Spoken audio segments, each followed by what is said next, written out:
Well, hello everyone, and welcome to the ADAC GT Masters Esports Championship powered by NBW Mobility Plus. My name is Connery Maddock. I'm joined by the ever wonderful Mr. Paul Smith for the English coverage here today for the penultimate round at the Sachsenring of this marathon of a championship. I'm certainly very excited to get things going here, Paul. We're getting into the late part of the season now. One driver is standing out above all others at the moment in the form of Moritz Lohner, so it seems like it might be a bit of a scrap for those positions behind, unless Lohner has problems today. Absolutely. Hello, everybody. Yes, it's a real battle and scramble for second place. Moritz, though, absolutely charging ahead. We'll have a look at that in a short while. But the Sachsenring, what a venue it is. I've never actually commentated a race around this venue, so it should be promised to be a really good, exciting race. I'm looking forward to it. 2 GT3 races, a GT4 race in the middle of it. That should be an absolute cracker. Before we take a deeper dive, though, let's take a look at exactly what happened with our last round, with our top 5 from the Lausitzring. Let's take a look.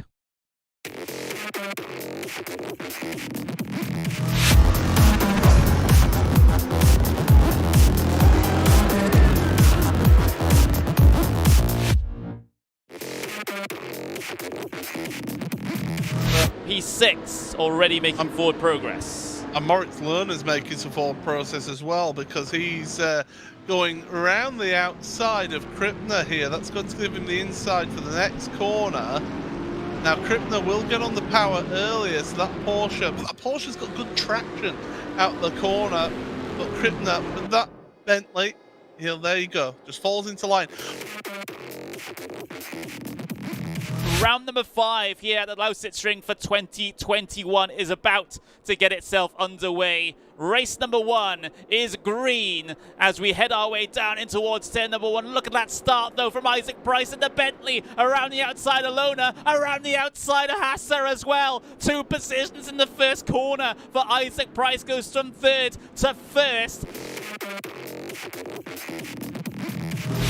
Well, this is craziness, and yeah, you're right. They're going to have to sort it out as Lohner to the outside. Oh, nicely past Gastner there. Yeah, and well, the Yarshell is as close as he wants, and he goes for the lunge into the final sector, but the crossover is available for Krippner. He has to try and hold it around the outside, a little bit of a slide on the inside for Yarshell. They almost make contact coming off the corner as well. Onto the banking they go as Hasser keeps himself, or rather, Krippner keeps himself ahead.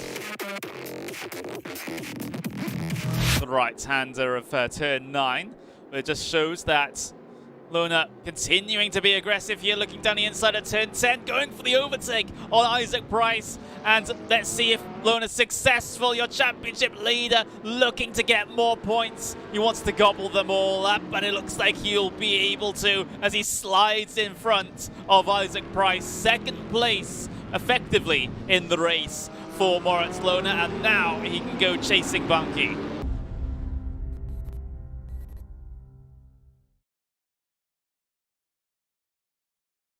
Well, that was a bit of a look then at what happened last time out at the Lausitzring, but we head to the Sachsenring for this penultimate round. Of course, it was another textbook affair last round from Moritz Lohner. Even though he didn't, come out on top of everyone, he still secured the points required to put him in this position coming into this particular event. And we can even have a look at the point standings as they are right now, Paul. Just look at that. Moritz Lohner on 322 points coming into this round. Next closest competitor of Jacob Brzezinski on 235. Yeah, now it's important to point out, of course, normally we just have the 2 races. The final round in a couple of weeks' time will have 3 races.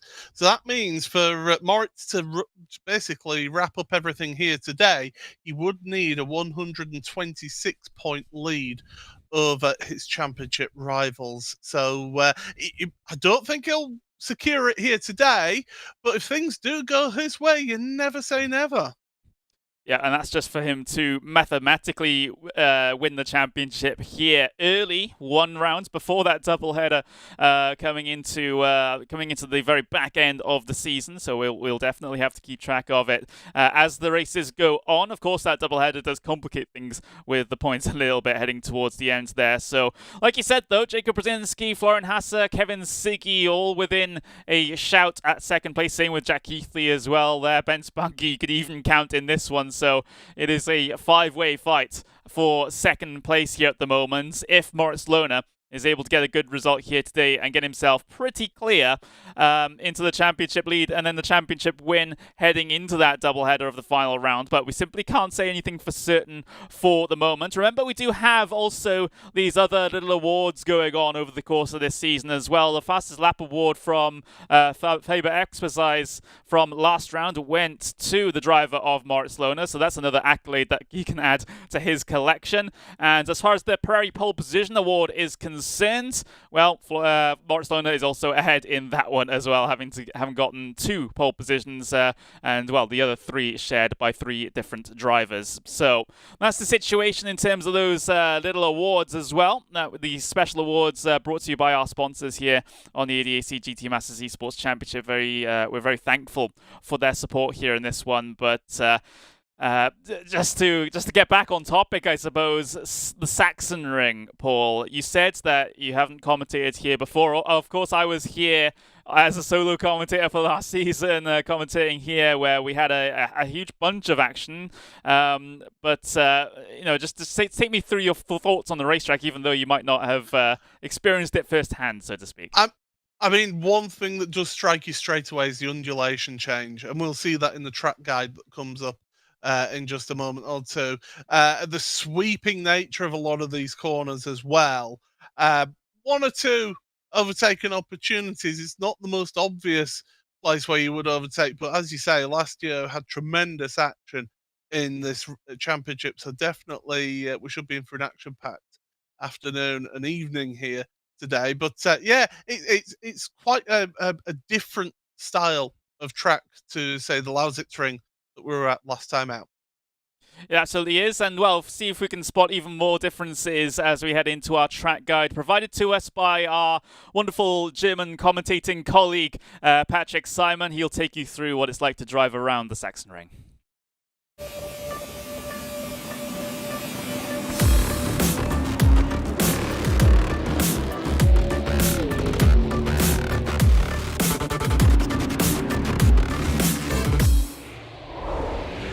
Okay, so let's have a closer look to the roller coaster at the Sachsenring. It's a favorite for all drivers. The up and down, the left and right, really challenging racetrack. It starts already with the end of start-finish braking on this little uphill kink and then into the right-hander, which has also some difficulties on the handling. Then the left one, go down into the Omega, surfing alongside the curb, then braking, turning on the same time from the downhill to the uphill, up to the left-hander, double apex. First one, okay. Second one, medium, but we're already on the section downhill alongside the go-kart track, flat out, with a little lift, and then hard braking for the next uphill sections. So you already see uphill, downhill, left, right.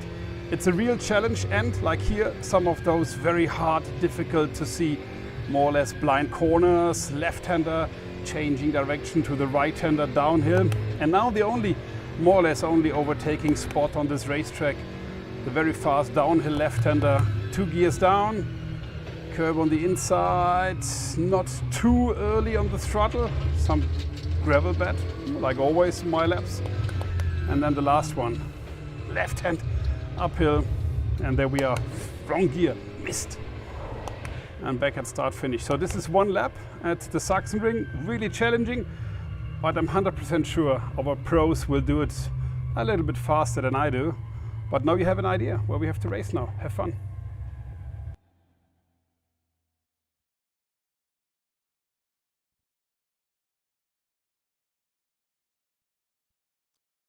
Well, that was a little bit of a guide from Patrick Simon of how to deal with the Sachsenring here. We're very shortly going to be heading into qualifying here. And, well, it just gives us a little bit of a chance to talk about the cars that you're going to be seeing out there, maybe even the balance of performance as well, Paul, because apparently some of the BMWs in particular have really been struggling today.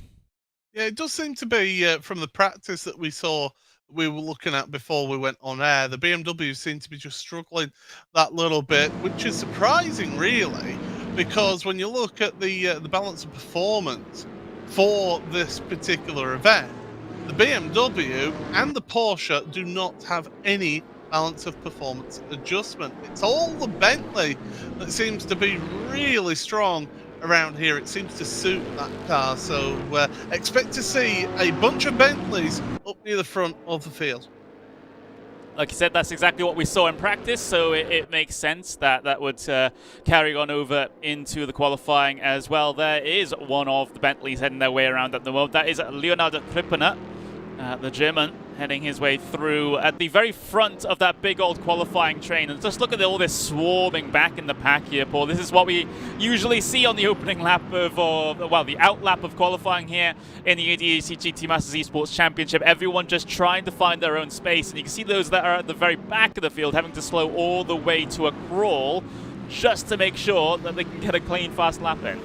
Yeah, look at people trying to jump the queue as well here. It's like if you're in the UK at the moment, queuing up for the petrol station. But anyway, as we come up through the final corner, Isaac Price gets onto the power and will come across the line here to start his first qualifying lap. Of course, not that long to set a qualifying time around here, 10 minutes, and it is a 3.6 kilometre course, so not the longest of tracks that we will go to in the season either. But Isaac, he's really sort of come on this season, hasn't he, in that Bentley, and he's really picked up some good results. In fact, that start that we saw in the top 5, the start of the broadcast from last week, really showed how hot he was and was able to go on and win that opening race and get a podium in the second race as well.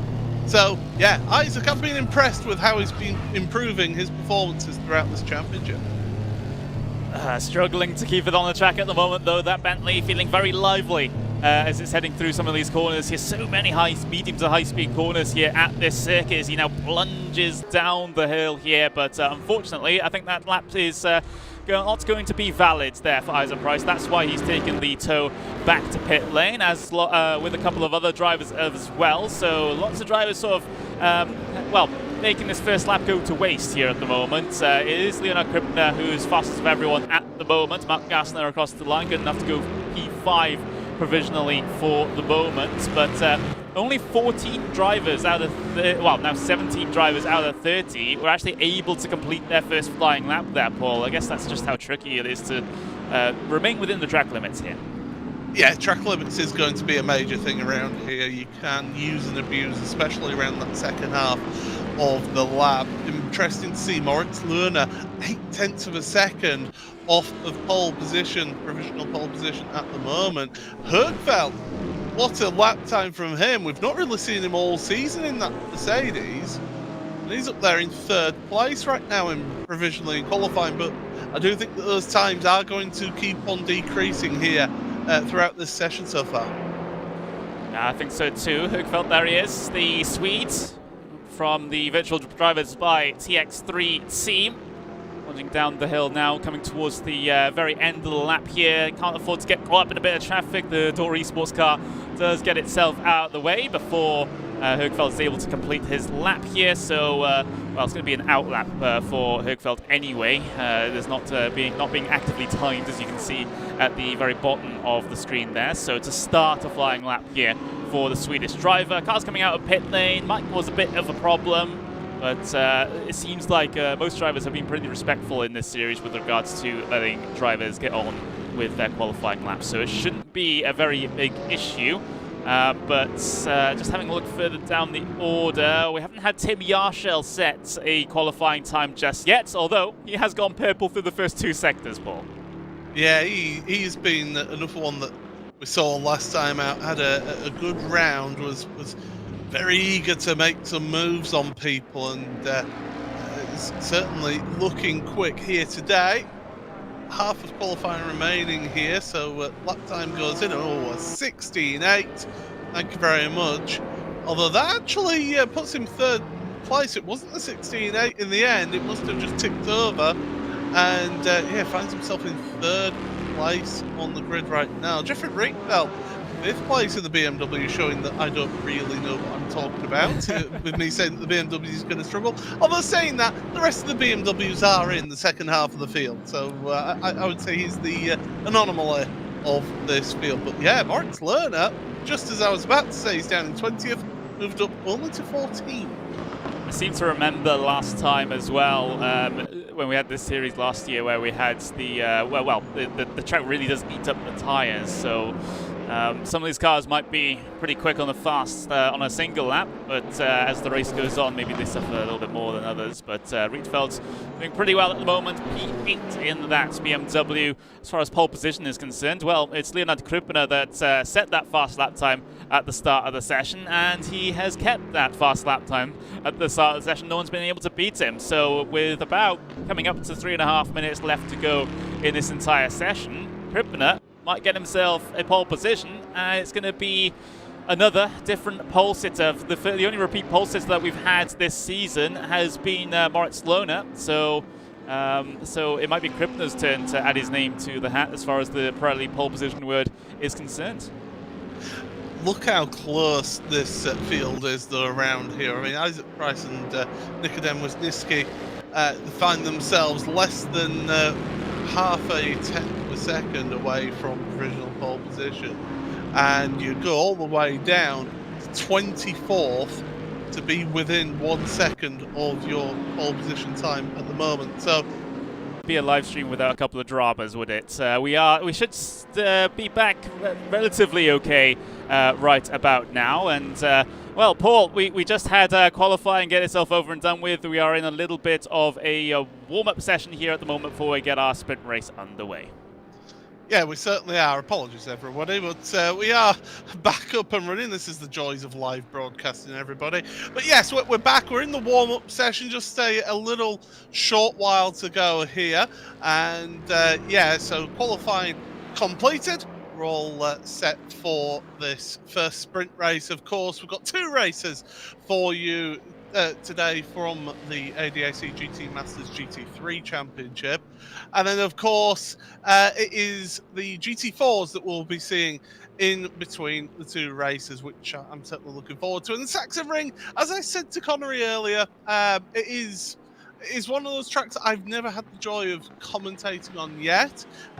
You yourself have had that luxury and that pleasure last year, but for this series, certainly I'm looking forward to seeing how these drivers get on out there. But the warm-up is over with here now, Connery, so we should be looking forward to this first sprint race of the day.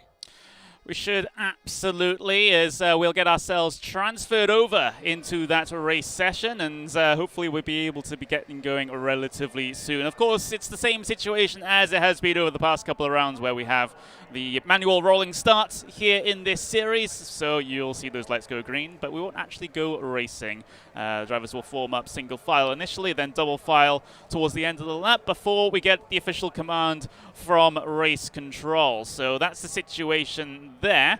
And, well, I'm just hoping that all of these guys are able to get themselves away, at least initially on the start here, Paul, because we have had some problems on initial starts. We have, yes. The lap 1 has been quite the interesting start in this series. Of course, there the green light, so the drivers will pull away into single file. They'll get themselves into double file towards the end of the lap. But yes, Kruppener then pole position ahead of Wisniewski. That's good for Nikodem to find himself up in second place. The ever impressive or ever improving Isaac Price, third place where he started last time. And we saw what a launch he got last time out, so those drivers in front will have to be worried about that. Tim Yarshell, 4th place ahead of Jack Keithley, who is one of those drivers who's fighting for the top 5 positions, currently in 5th place in the championship, and that has actually put him equal with Kevin Siggy in the championship with that 1 point that he's got for starting in 5th place. So yeah, great to see these cars out there here today. They're getting themselves all warmed up and ready for this race. But Connery, this should be an absolute thriller here. It should be. We've got, well, a pretty surprising front couple of cars, and then we've got Luna a little bit further down the order to see what he can do from back there. We got Brzezinski also a little bit further back as well, so it's, well, ahead of Luna, which is the most important thing for him and his championship. But they're all filing up double file now towards the end of the lap here at the Sachsenring. And soon as they come across the line, we'll get the official command from race control to go racing here for the sprint race in the ADAC GT Masters Esports Championship, powered by NBW Mobility Plus. We're glad you are still here with us.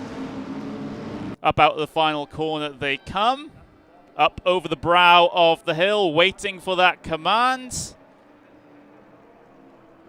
And we are racing here at the Sachsenring. Big fan out from behind. It'll be 3 wide in towards turn number 1, it looks like. Is this another big move from Isaac Price for the 2nd round in the row, is it? Oh, maybe not, because Jack Keithley is now heading his way down the inside to try and get up into 1st place, and he's been successful as well. Wisniewski trying to find it out side by side with Krippner now, as Krippner at risk of falling from pole position down to 3rd place in the space of 1 lap here. And there's also Tim Yarshell now trying to squeeze through on him as well. So this couldn't have gone any worse, really, for Krippner. And well, I say that, it's the curse of the commentator, because Krippner has spun on this 1st lap. That is awful. Wow, what a dramatic start to this. You find yourself on pole position and you fall all the way down to last place on within half a lap. That is absolutely incredible. A really aggressive start from Jack Keithley out there, and Wisniewski, who started on the front row of the grid, just decided, well, okay, if Jack's going to open that door, I think I'll take that position as well. So yeah, not that good. You see there the battle with the 2 Bentleys. It's Barner versus Bonke, and around the outside through the final corner, already end of the 1st lap, it comes thick and fast around this circuit, but Bonke able to stay ahead. And Rietveld looking to try and get himself in this battle for 6th place as well. Sends it down the inside of one. Inadvertently sends it down the inside of the other as well. Through those first couple of corners. And what a textbook move there from Rietveld. Well, as textbook as 2 cars in 1 corner pass can be. Clean through. It was helped by a mistake from Bonke though, but I think Rietveld will take that. You never look a gift horse in the mouth, and he'll be very happy with that move.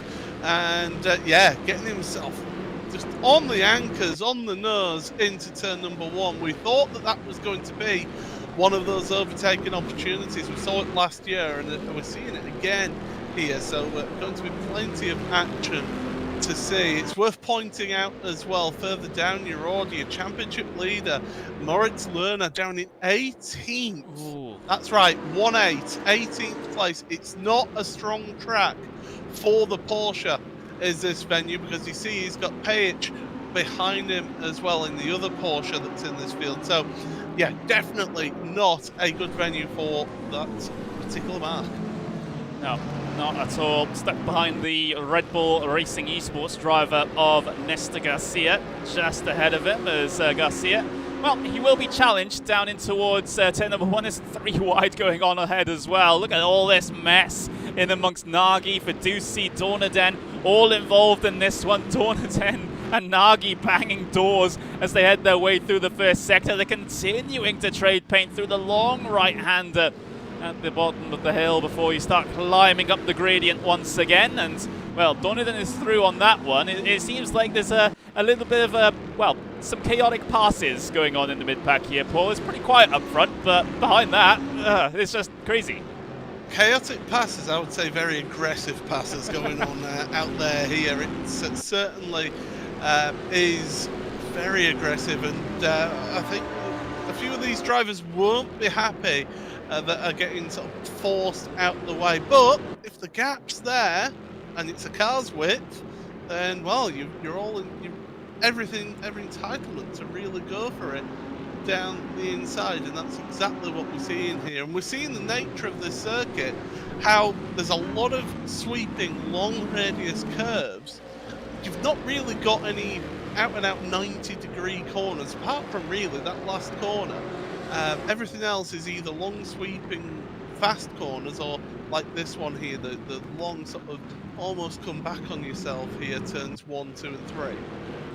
Yeah, absolutely. So it's it can be quite tricky to negotiate at times, but we've had a fantastic first 5 minutes of this event. We have, well, 3 times that to go here in this sprint race. Then we'll get the Gt4 event, and then we'll get this again, but longer, in the endurance event, with that mandatory pit stop involved as well. And of course, the grid for that race being based on the reverse grid from this race, top 10 reverse grid in that instance. So, with 15 minutes to go, let's have a look at the recap at the very front of the field. It is Jack Keithley after a pretty ballsy first couple of moves to try and get himself up there. He's, well, leading this race at the moment, and it's a Williams Esports 1 and 2 for the moment as well, with Wisniewski in that second place. Tim Yarshall in third, with Isaac Price in fourth place. Brzezinski a little bit further down the road there in fifth place. Importantly, gaining points over Moritz Lohner. Whether or not it's going to be enough to make things pretty comfortable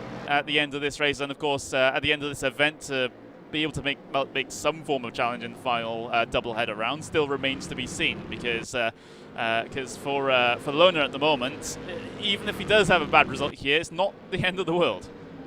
Well, I mean, he's currently on 5 points at the moment in 17th, although as I say that, he moves up ahead of Leon Rudeniak. So up into 16th place now for Moritz. So yeah, that's 6 points that he's gaining out of this first race so far, and I wouldn't put it past him to move forward a few more positions in this race. But yeah, Jack Keithley is doing everything that he can here to make the most of this advantage, and you've got to make hay while the sun shines. That's exactly what he's doing. Now, of course, for the second race, for the endurance race here, he will, if he finishes in first place, be starting in 10th place with the reverse grid draw. Yeah, he will be. So that's certainly always an important thing to keep in your mind here. For those mid-pack runners especially, if you're able to get yourself just inside that top 10, you're going to be looking pretty good for that endurance race coming up a little bit later on. So that's the mark everyone's just trying to crowd around for the moment. And well, speaking of, let's have a look back towards that 10th place, because it's Gianmarco Feduzzi in the Audi there, in the Team Fordzilla Audi, in that 10th place, so he will be reverse grid pole position sitter if he's able to finish there. But he's got a bit of a trainer car as well, both ahead and, more importantly, behind him. He certainly does, but he's the best placed Audi out there right now, and doing a good job so far. Now, it's a question of how the Audi handles its tyres throughout this race. It shouldn't affect them too much. It's more in the endurance race where you'll see that more come into effect here in this race with their mandatory pit stop that they have to take. So, yeah, very good position right now to find yourself.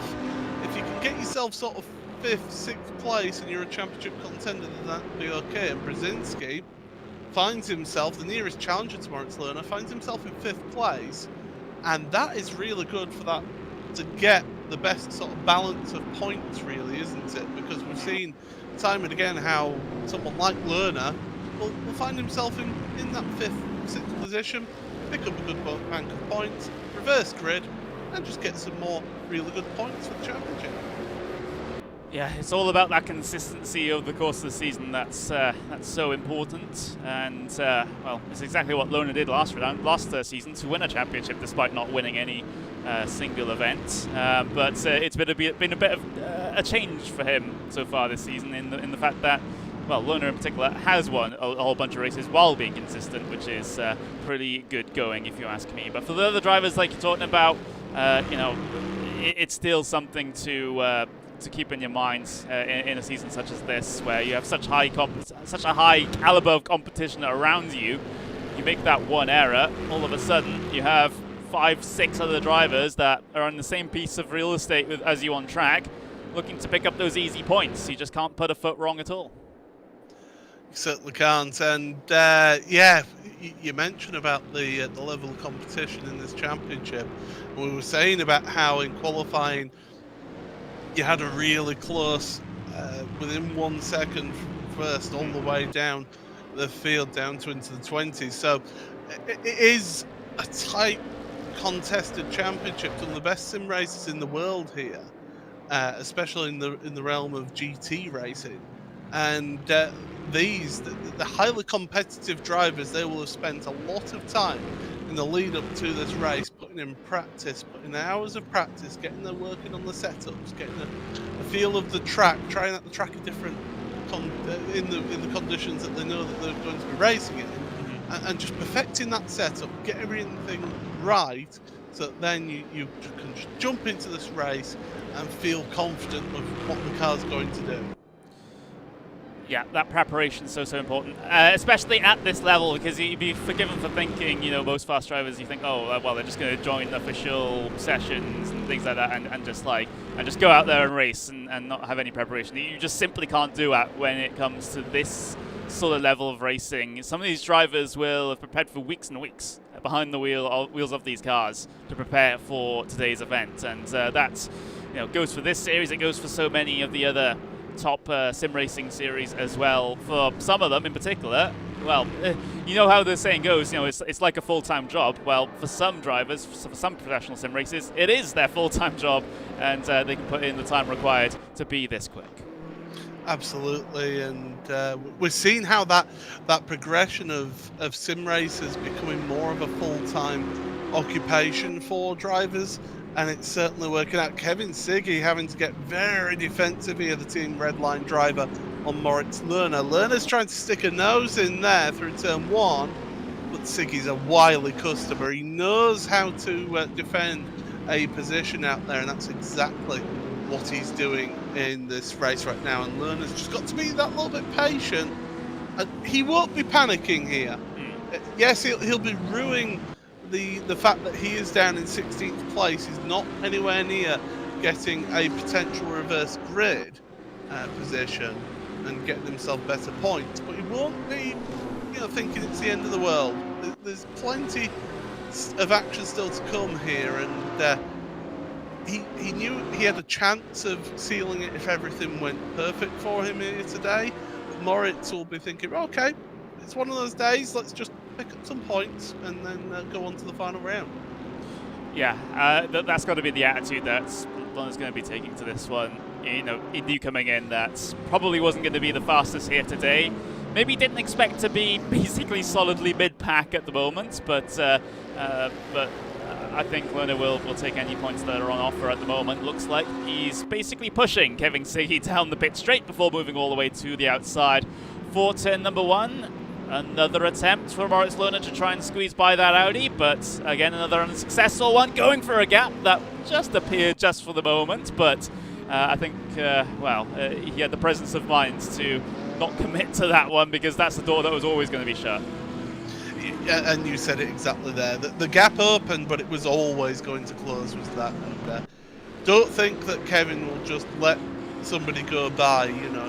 It takes a mistake, and he is somebody who rarely makes mistakes, as Kevin. So, yeah, don't expect to just be giving that,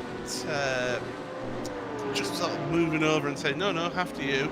He's going to have to fight for every position as Moritz, and Kevin Siggy, full Team Redline, doing a sterling job in defence.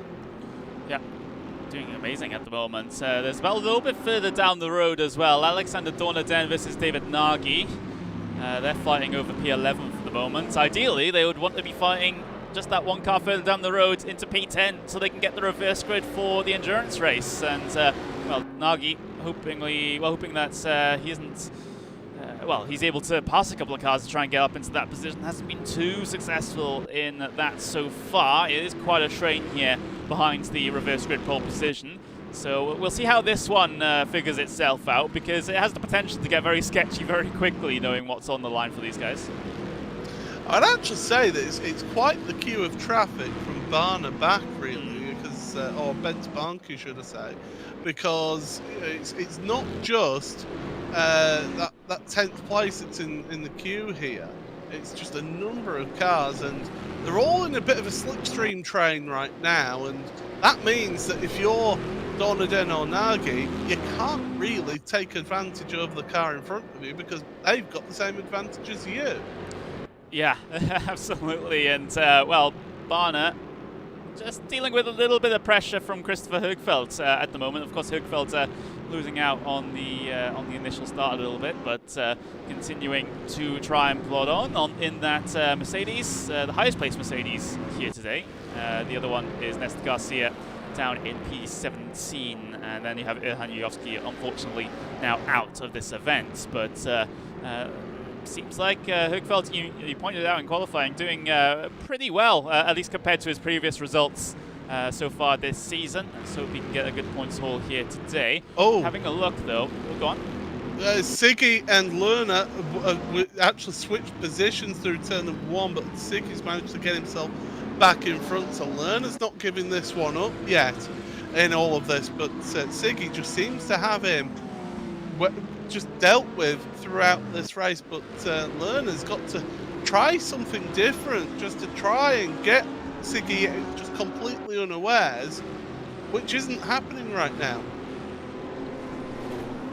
Yeah, so, well, this battle rages on. There's not a lot of time left in this session to be able to sort out these differences between these two. It's 4.5 minutes left to go, and, well, limited opportunities to try and get past here at this circuit, as we have already discussed. So, it does seem like Lerner has the faster car here at the moment, or rather the faster clear air pace here at this moment in time, but he seems to not be able to try and find any gap to go for on that Audi, and gaps that he has gone for just haven't really resulted in anything. He's been a fan of going around the outside of turn 1, but both times that was to no avail, and you see the Siggy having the need to go defensive onto the inside of turn 1, but if this, well, if history is anything to go by, Lerner won't be able to do anything with it, and, well, it's the exact same result this time.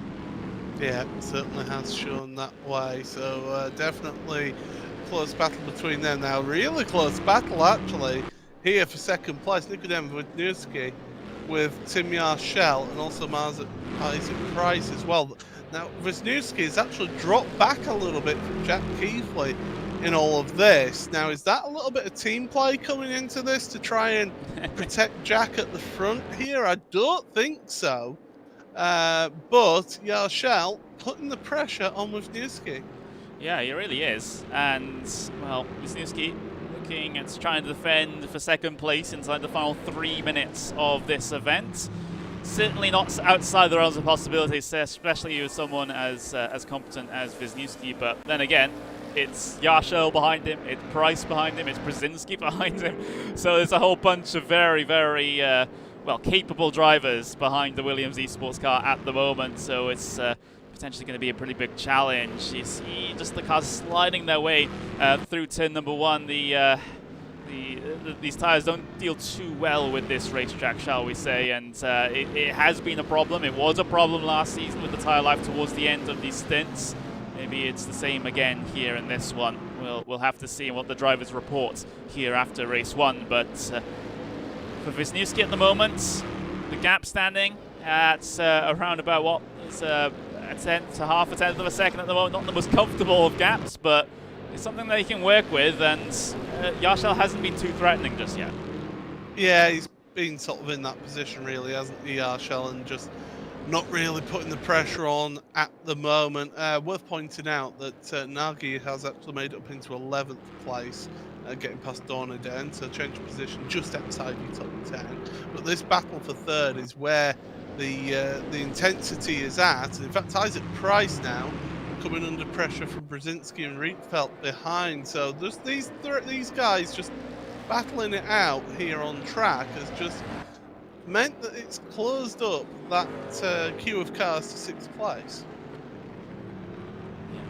Well, and the queue is certainly the word for it. But are there going to be any moves late on in this race? That's the question that we'll be asking here. Yarshel looking a little bit more aggressive on the start of this lap compared to the body language that he has been showing us over the past couple of laps. So maybe he's sizing up for a move on that Williams Esports car of Nikodem Wisniewski. It is mostly all Bentley train at the moment. Of course, we have Rietveld there in the red line BMW, kind of spoiling the theme of Bentleys at the very front here, but doing very well regardless of the balance of performance there for the Dutch driver. But 50 seconds left in this race. Keithley, well, he's continuing to run away with things a little bit. There he is, just at the very front of shot, heading into the final complex. We'll get ourselves 1 lap to go, heading across the line this time around. 1 lap for these drivers to, well, sort out which order they're going to be in coming across the start-finish line, and we might have a developing battle for 10th as well, a little bit further down the order, which might decide our reverse grid pole position sitter. So 25 seconds as they head their way across the line. This is the last lap of the sprint race here in the ADAC GT Masters Esports Championship, powered by NBW Mobility Plus at the Sachsenring. Wisniewski holding on to 2nd place for the moment. Yarshel in tow. Price also waiting in the wings as well. Keithley getting away ahead of them, up to 2.5 seconds now, so he looks to be relatively clear in terms of the race win, but it's all undecided for P2 as there's a look down the inside there from Yarshel. Got close, but no capitalization on the move just yet. Having to stick in behind, continue to watch this, watch these corners tick away. More opportunities going by the wayside for Tim Yarshel. He might have just one more look at things, maybe coming up in towards the final corner, but that's a difficult place to be making moves at the best of times. Down the hill for the final time then in the sprint race. Keithley leads, Wisniewski 2nd place, Yarshel in 3rd. Now coming up towards the final corner now. Keithley all ahead of these guys. He's going to be celebrating his sprint race win, and Wisniewski is going to be celebrating a 2nd place as well. There's Jack Keithley coming across the line to win the sprint race here at the Sachsenring in the ADAC GT Masters Esports Championship for 2021. There's the battle for 10th. Heading their way across the line now, it's Gianmarco Feduzzi who's able to get himself reverse grid pole position. Fantastic stuff from the driver of the Audi there. So a little bit of a calm affair towards the end of that event, Paul, but we had an exciting start. We had a good couple of battles for position further down the order. Certainly can't complain. Yeah, we certainly cannot complain at all. Plenty of action. That opening lap with the dive down the inside from Jack Keithley was absolutely crucial. You look at the gap that he finished off with in the end there, 2.5 seconds. Okay, fastest lap for Wisniewski. But Keithley, I'm really impressed with that performance, especially that start. Yeah, incredible stuff. I thought Price would have the good start for the 2nd event in a row, but it was Keithley that ended up coming out on top of everyone in that huge moment, coming through the first sector for the first time. He wins by 2.5 seconds over teammate Wisniewski. Yarshel in 3rd place, Price in 4th, Brzezinski in 5th, and you got to look all the way down the order to see Moritz Lohner in 16th place there. Not ideal, but he knew what his situation was coming into this event, so maybe that's not a huge loss there as we're cycling further back through the order. What an unfortunate opening lap it was for Krippener, though.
So yeah, that GT3 race really intriguing to see how that all turned out. And yeah, apart from the early going, just to see how things panned out and the difficulty that people had in making overtakes in that race certainly was intriguing to see out there. So with that first lap, that first couple of laps was crucial for people to decide where they were going to be finishing in that race. And we're going to see that in the endurance race, although a bit of strategy will come to play. I think what you're going to see is a lot of people come down to the pits very early on, like we saw in some of the earlier rounds of the championship, to try and get themselves some clean air and to try and get the jump over the rest of the competitors. But we are looking forward to the GT4s here, Connery, because,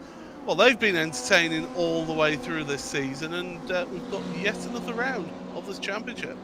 Yeah, we do. And, well, apologies for the small technical issue there with the audio. We just lost our commentary for a little bit there, but we are back in action. We're having a look at the Gt4 standings here for the moment, and, well, the driver that we've well, been looking forward to, we've always praised over the course of this season, Emre Can, leading by quite a way at this stage, 200 points ahead of Adam Pincez in second place on 159 points. Then you'll also have Alessandro Ottaviani there in third place on 146 points. So close battle for P2 in the championship, but Emre Can and Adam Pincez, there's a little bit of a gulf between them, and well, it's even more of a gulf when you consider that this GT4 championship has, well, half the races of the main GT3 championship. So it's going to take quite an effort for Pincez to get back into the realms of championship contention, and even then it will require mistakes on the part of Gian.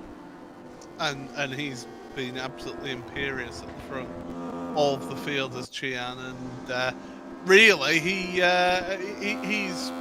been just unbeatable out there in this series. He had that one round of the championship midway through where he was really under pressure from both Pincez and Ottaviani, but he's still able to get the win in that race. So if he gets pole position here again and is able to get a good first lap, it'll be bye-bye Emre, and it'll be the battle for second place in this race, really, I feel. He's just been that much a level ahead of everybody else.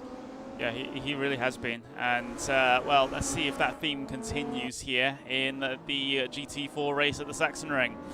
We are coming into the very back end of the both seasons here, but, well, fewer races to go in the GT4 Championship. Just 2 races before the winner is decided here. And, well, it may well be decided a little bit earlier than that, depending on if Emre Can and Adam Pincez's situations are over the course of this race. So about 2 minutes away from getting ourselves qualifying underway here in this one. Let's have a look at the well, the car choices for this one, because I think it might be a little bit pleasing. Of course, the timing tower on RaceRoom practice sessions isn't the best of things, but you're noticing a lot of orange. Well, you're seeing 3 KTMs there. I count at least 1, 2, 3, 4, 5, 6, 7, 8, 9 actually connected to the server at the moment. That's really good to see. Good to see some variety in this championship, and when you compare it to that opening round when it was basically the Audi Cup, that first round sprinkled in 1 or 2 Lotuses and a KTM, it's great to see that this round of the championship is encouraging others to use that KTM and also the Lotus as well. So yeah, be good to see how those drivers get on out there. And Kevin Mayer, the German, currently on screen, just finding himself, get yourself into this rhythm. This is what you have to do with a session like this. You'll have practiced all week, but then when you actually get into the race session, you need to use that practice session just to get yourself back into a little bit of a rhythm, feel the rhythm of the track, and once you get into that rhythm, you feel a lot more comfortable. You can push harder And that's why these practice sessions are so crucial in these types of championships. Yeah, absolutely. I'm having a look at the incident report from the GT3 race. There is a couple of of penalties coming through. So we'll discuss that after this race and in preparation for the endurance race of the GT3 Championship, because we do have these GT4s to get out of the way first before we head into that final race of today. But practice is over now for the GT4 Championship. We'll be heading into the qualifying session in just a handful of moments' time. So let's see how these KTMs do. We got a smattering of Lotuses as well. We've got the usual big gaggle of Audis. We have a handful of, actually 2 Mercedes involved in this one as well. So here we go then. 10 minutes of qualifying has started for the GT4s here at the Sachsenring. And, well, super excited to see what these guys can do as they try to find a little bit of space coming off the pit lane, even going side by side down the pit lane, as it were. Yeah, and a few of those drivers forgetting that at the end of the pit lane, you, of course, start having collisions enabled. So, yeah, suddenly having to slow down and get into queue. But, yeah, certainly that Mercedes was pushing its way through, shall we say. And yeah, great mix of cars out there. 10 minutes of qualifying. You need to get on it straight away to try and make the most of your opportunities and get yourself the best possible grid position going into this race.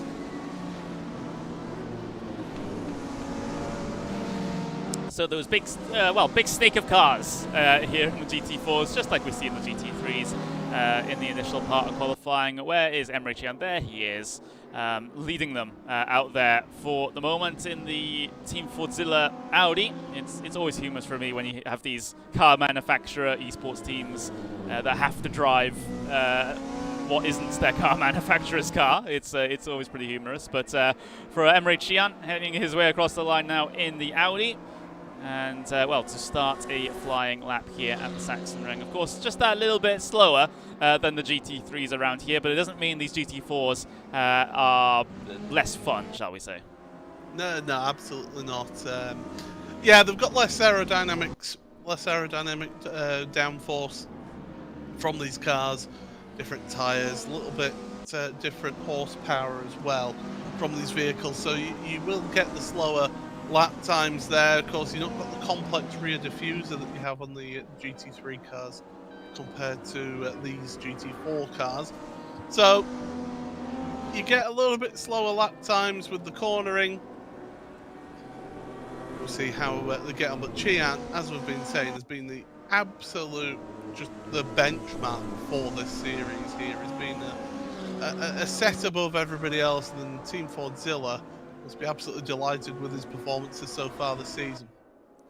Yeah, absolutely. So, well, for Emre Can, of course, the purple sectors for a first lap of qualifying can be a bit deceiving, but I wouldn't be surprised if that is, well, factual for Emre Can here, even though he doesn't have any slipstream from any of the cars ahead of him. He is at the very head of the train here in qualifying, looking to head his way across the line to set a banker lap here to start off his session on the right foot. So it's a 125.180 to beat here, at least in the early part of qualifying. Let's have a look at those standings. Adam Pinces, second place in the championship, second place in qualifying for the moment, just over 2.5 tenths of a second slower than the Turkish driver in front. Everyone else in their way through. Krevi and Gunvald, Pirganatro there, getting himself up into 5th place in the Lotus. So it's a leading pair of Audis, but KTM in 3rd, a group of Lotuses further behind in the early part of qualifying here.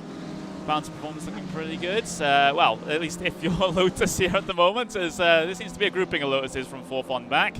And, well, we'll see if this translates into anything towards the very end of the session as well. See if there's any mix-ups due to drivers going a little bit slower on this opening lap just to make sure they can get it in, and then they can go faster a little bit later on. But for now, Chian, the one to beat, and we wouldn't have thought anything different. I've got a question for you, Connery. What is the plural of Lotus? Is it Lotuses or is it Loti?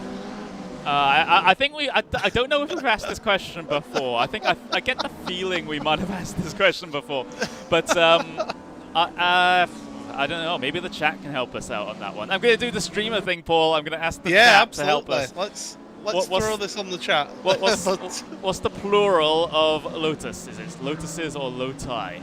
That's the question. Let's get some engagement or is going. it something else? Is it something else entirely? We'll have to see. But back to your point, though, Connery. Me having a bit of fun there on the stream. But Emre Cheyan, 2.5 tenths ahead of Pinces. I mean, really, do we need to say anything else? He's just such a level above everybody else in this championship. It seems. Kunze in 3rd place as well. Good to see him there in that position. Now I don't see a lap time for Ottaviani at the moment. So in fact, is I don't know if he's actually competing. Here? No. Oh no, he's at the bottom. There he is. So just not with a lap time then, and he'll be trying to get himself over. Now this is the problem: if you don't get a valid lap time on your first attempt, it just puts you under so much more pressure, because with it only being a 10-minute qualifying session, it's a limited amount of time for you to get a lap time in, and all of a sudden you go from thinking, oh, I'll get a banker lap in and really push. Now, you've got to push, but also, you've also got to think, well, I can't really invalidate my lap either by abusing track limits. Yeah, so it's a lot of pressure to be under, especially a little bit later on in the session than you would have hoped before you set yourself a lap time. But for Ottaviani, hasn't abandoned this one just yet. Personal best through sectors 1 and 2. Let's see what the time is coming across the line then, and it's good enough for 2nd place. There we go, Ottaviani pipping Pinces to the post, but still 3 tenths off of Gian. Yeah, Gian just casually went a tenth faster on that last qualifying lap, so it just goes to show the level of pace that he's got there. That very much was the first lap. Banker in. Right, let's go for it this time now. But you look at this though, 2nd through to 3rd, barely anything that covers them. You've got a 2nd covering the first 12 cars here. Okay, we've not got the same sort of tightness of the grid as we have in the GT3 series, but it's still a really, really good competitive field that we have out there. Will give us some good action.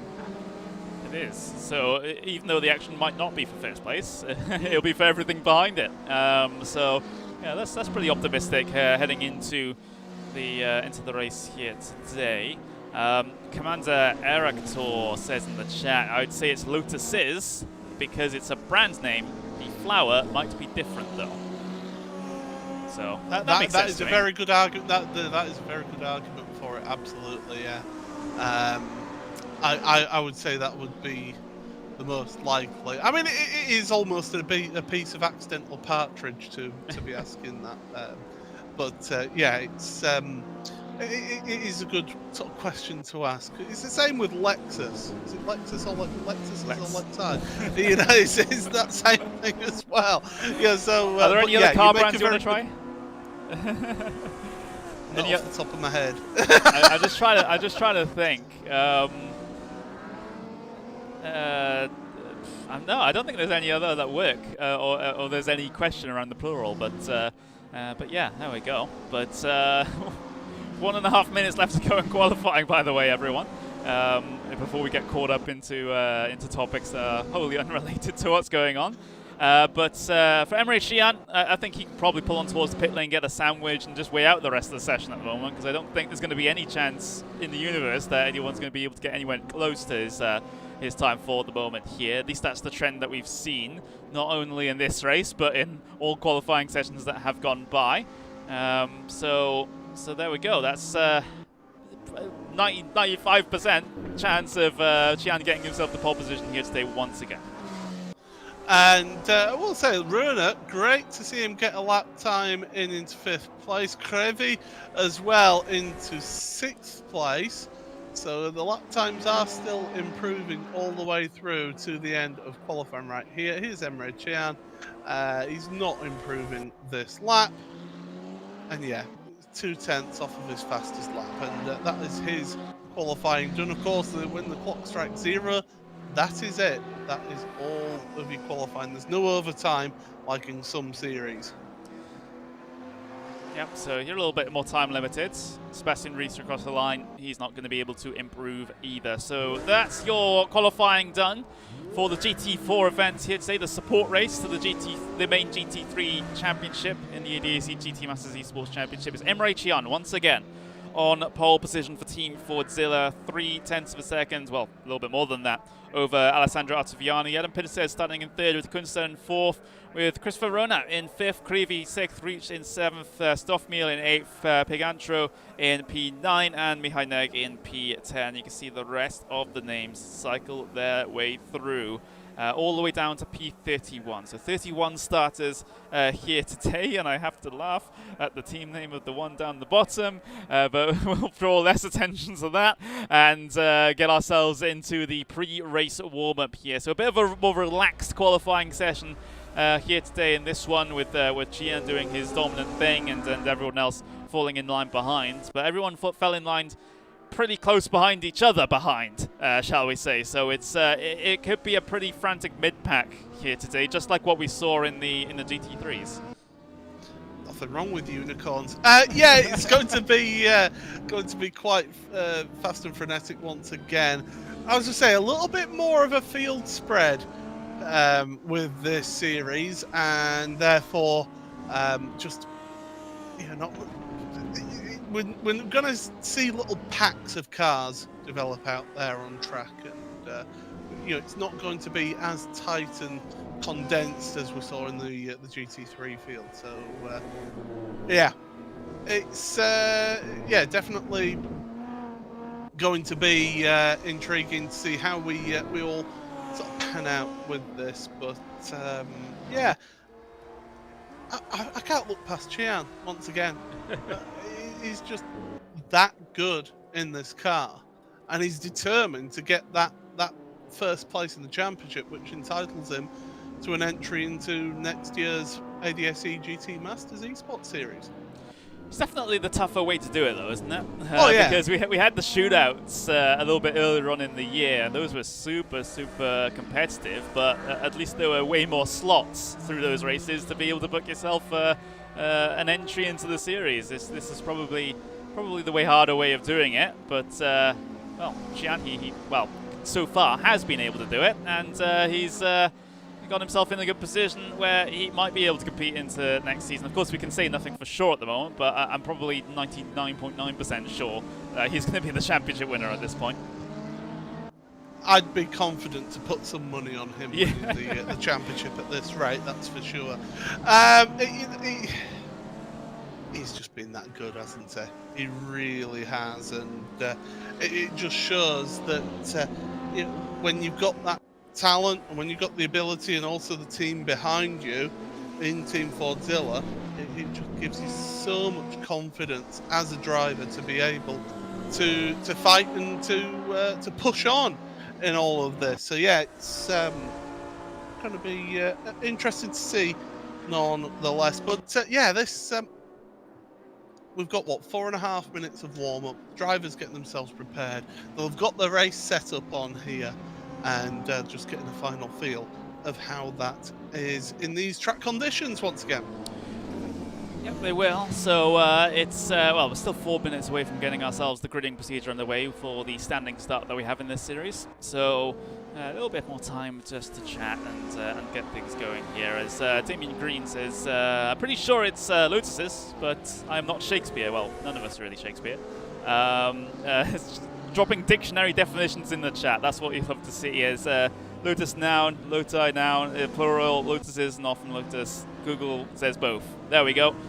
You never expect to learn English grammar or get an English lesson on a motorsports esports broadcast. But there we go. That is what has happened. It's no different to finding out how many Bratwursts long the Nürburgring Nordschleifer is on the Nürburgring 24 Hours coverage. So it's no different at all. And if anybody ever tries to claim that sim racing commentators talk nonsense on broadcasts, well, they want to listen to something like a Le Mans 24-hour commentary or Radio Le Mans like the Nürburgring 24 Hours, for example, because those series, you've got a lot of time to fill, and we've got a lot of time here to just to fill here. But it's a very valid question, and I'm glad we're getting to learn here. Learning with Traction GG, who would have thought?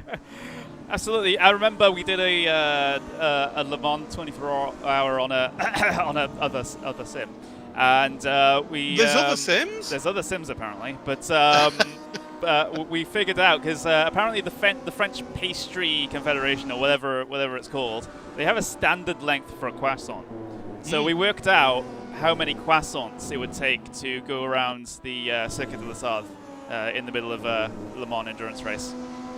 That's how the endurance topics can be sometimes. Fortunately, though, this is a 20-minute sprint race, and something that we've not bringing it back onto subject here, Connery. Yeah, come on, get control of this commentary, please.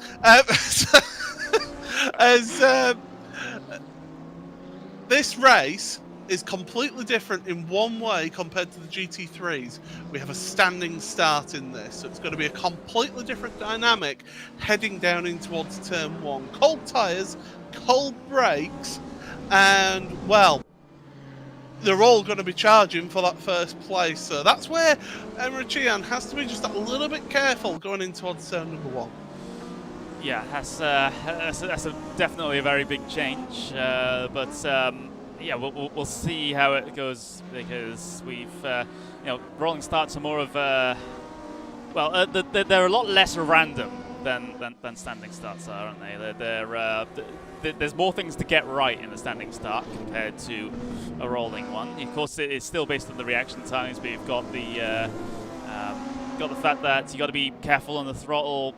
Make sure that you're not going to be able to run into everyone ahead that does have a slower start. Of course, it's not too much of a trouble in these cars because you do have the traction control to help you out a little bit coming off the line. You don't always get that in many racing cars, so at least it's a little bit harder. And well, that corner is apparently hard for the number 04 Audi, just having a bit of a loop through towards the final sector of the lap. But 25 seconds left remaining then in this warm-up session before we can finally get ourselves into racing modes in the GT4 Championship, the support series of the Gt3 ADAC GT Masters Esports Championship here at the Sachsenring. We're just 2 races to go in the GT4 Championship before we can get ourselves, well, our prizes doled out, shall we say.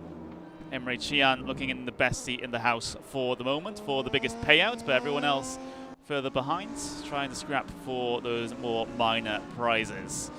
Time has expired though here in the warm-up, so we'll get ourselves the gridding procedure underway here in just a couple of moments time. It does take a little bit to get ourselves transferred over, but there we go. Gridding procedure underway. Maximum of 1 minute for the drivers to get themselves to that starting grid to begin today's event.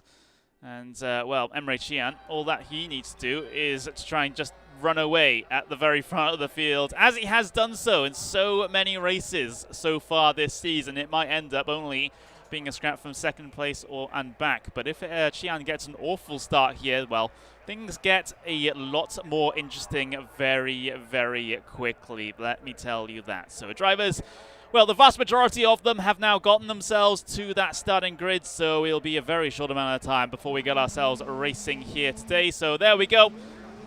Everyone ready, everyone revving, everyone just about to get this race started here at the Sachsenring for the penultimate round of the Gt4 Championship. Away we go. Everyone fanning out behind, 4 wide deeper in the pack. Cian's gotten himself away well. Altiviani looking to round the outside, but a little bit too far back to be able to make that move happen. Pintes and Kunser 3rd and 4th for the moment. The front runners strung themselves out single file. Someone's gone off in the background. 2 cars off in the background. Klaus Schultz is one of those cars, and I think Gerrit Schutthoff is the other one as well. So 2 cars having major problems here early on in the event, but apart from those 2 cars, I think everyone else managed to get through relatively unscathed. Fighting back in the pack, though, between Sebastian Rietzsch and Corentin Ponzio here. Deeper in the pack, the KTM's getting in with each other, with the Audi as well. So, incredibly interesting start here, especially in the mid-pack, where everything seems to be shuffling, almost going 3 wide into the left-hander, but everyone just, well, having a little bit of sense at the moment. There's still a bit of scrapping going on further back, but it wouldn't be one of these races without a little bit of, well, a little bit of fire at the back, and whoa, big off at the back from someone. One of the KTMs going very, very hard into the wall.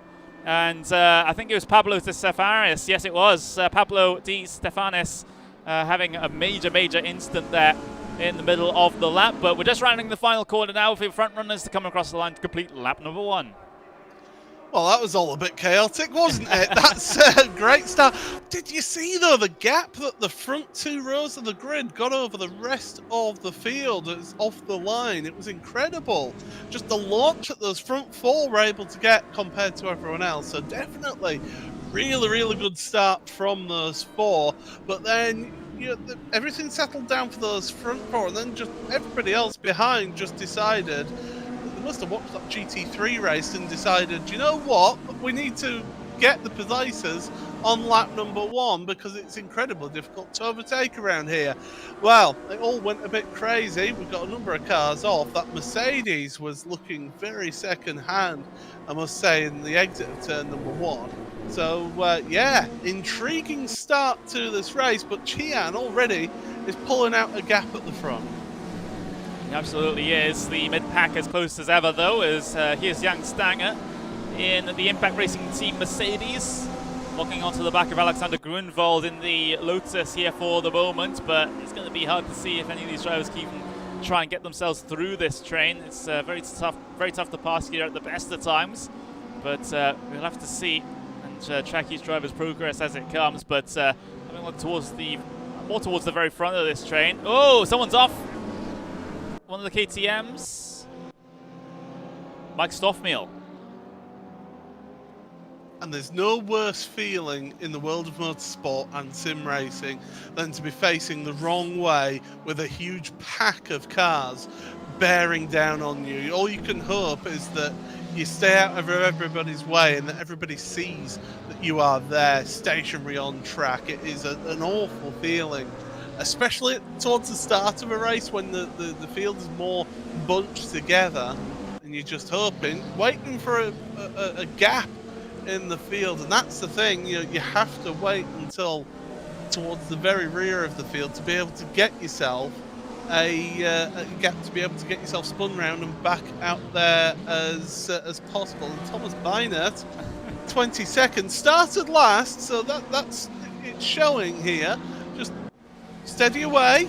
Well, he's very much the tortoise and the hare here, and he's very much showing well. Well, for those that don't know, Thomas Beinert, he's one of the RaceRoom employees. I think he might be employee, but he does organize a lot of the esports stuff here officially with RaceRoom, so I think I'm fine with showing his teammate on stream. Yes. So there we go. The sexy unicorns with the glitter motorsports. That's something I have never said on broadcast before, so thank you very much, Thomas, for that one. Giving us a little bit of entertainment here today, and well, there's entertainment going on out there on track as well, it seems. There's Ville Krevi looking to go the long way around on Sinyan Gunai then. Coming through turn number 1, it's the Lotus versus the Audi. Bit of contact on the apex, but the contact is forgiven here, and is forgiving. And Krevi and Gunai not running into too many problems, although here comes Pigantro out of nowhere. through the first sector. Oh, not quite able to make that one count though, because you're on the outside there through 5 and 6, the Sternkvel part of the track, and then plunge downhill through turn 7. So yeah, yes, he did get the inside through 3, but then it just meant he was on the outside for the next bunch of corners there. I mean, you're talking about 1, 2, 3, 4, 5, 6 corners that you're on the outside there for. In fact, no, 7 corners. I miscounted one of them. So it doesn't always work going for the inside of turn 3. Yeah, and well, we've very rarely seen it work. So Piganatro having to just stick in behind for now, just maybe a little bit more patience required to try and see if there's a gap that he's going to be able to head his way through on. A little bit deeper in the pack as well, you have this this little fight going on between Wittvoet and Sebastian Reith here. So it's the Ballas Esports versus the Absolute Motorsports racing team. The main overtaking opportunity down in towards turn number 1. There's the attempted move going on for Piganatro for P6 a little bit further down the road, but again, not successful. It seems like it's relatively easy to get yourself alongside through turn number 1. Completing a move through turn 1, though, a different issue. Yeah, if you get...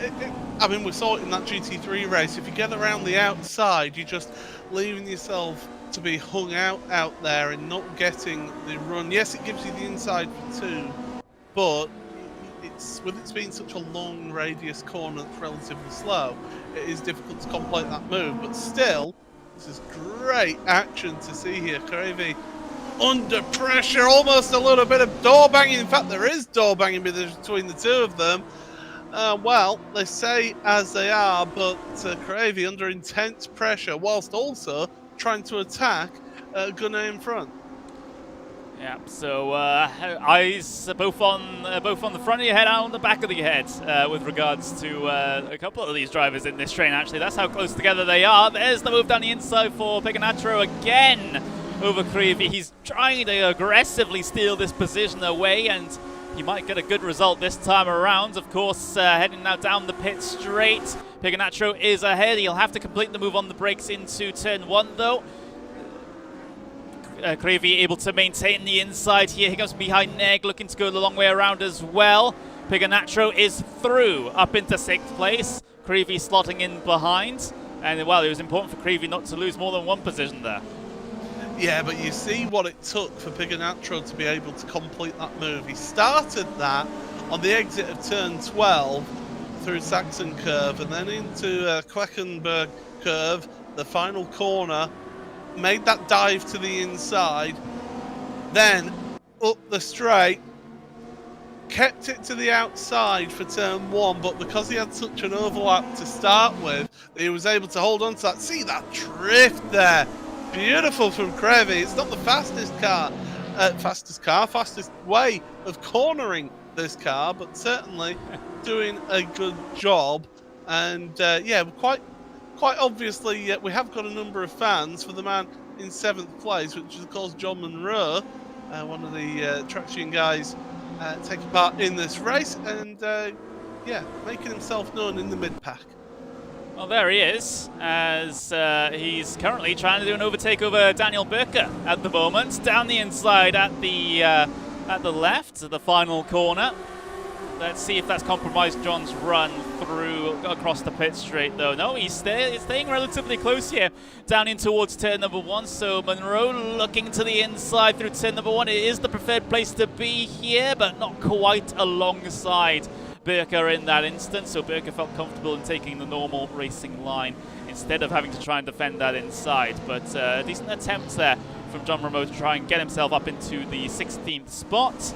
But we do have to divert our attention away, because this train from P5 back to P14, well, there's nose to tail and no space between them. Yeah, it's tremendous, isn't it? Just seeing this this gaggle of cars out there all running close. And again, Krevi with that drift. Well, I said it before, it's not the fastest way around turn number 8, but my goodness, is it spectacular. And in fact, that's lost him a ton of time now to the drivers in front of him, and that's going to leave him open to those drivers behind. And if he's not careful, he's going to be working those rear tyres a bit too hard and leave himself open to possible overtaking.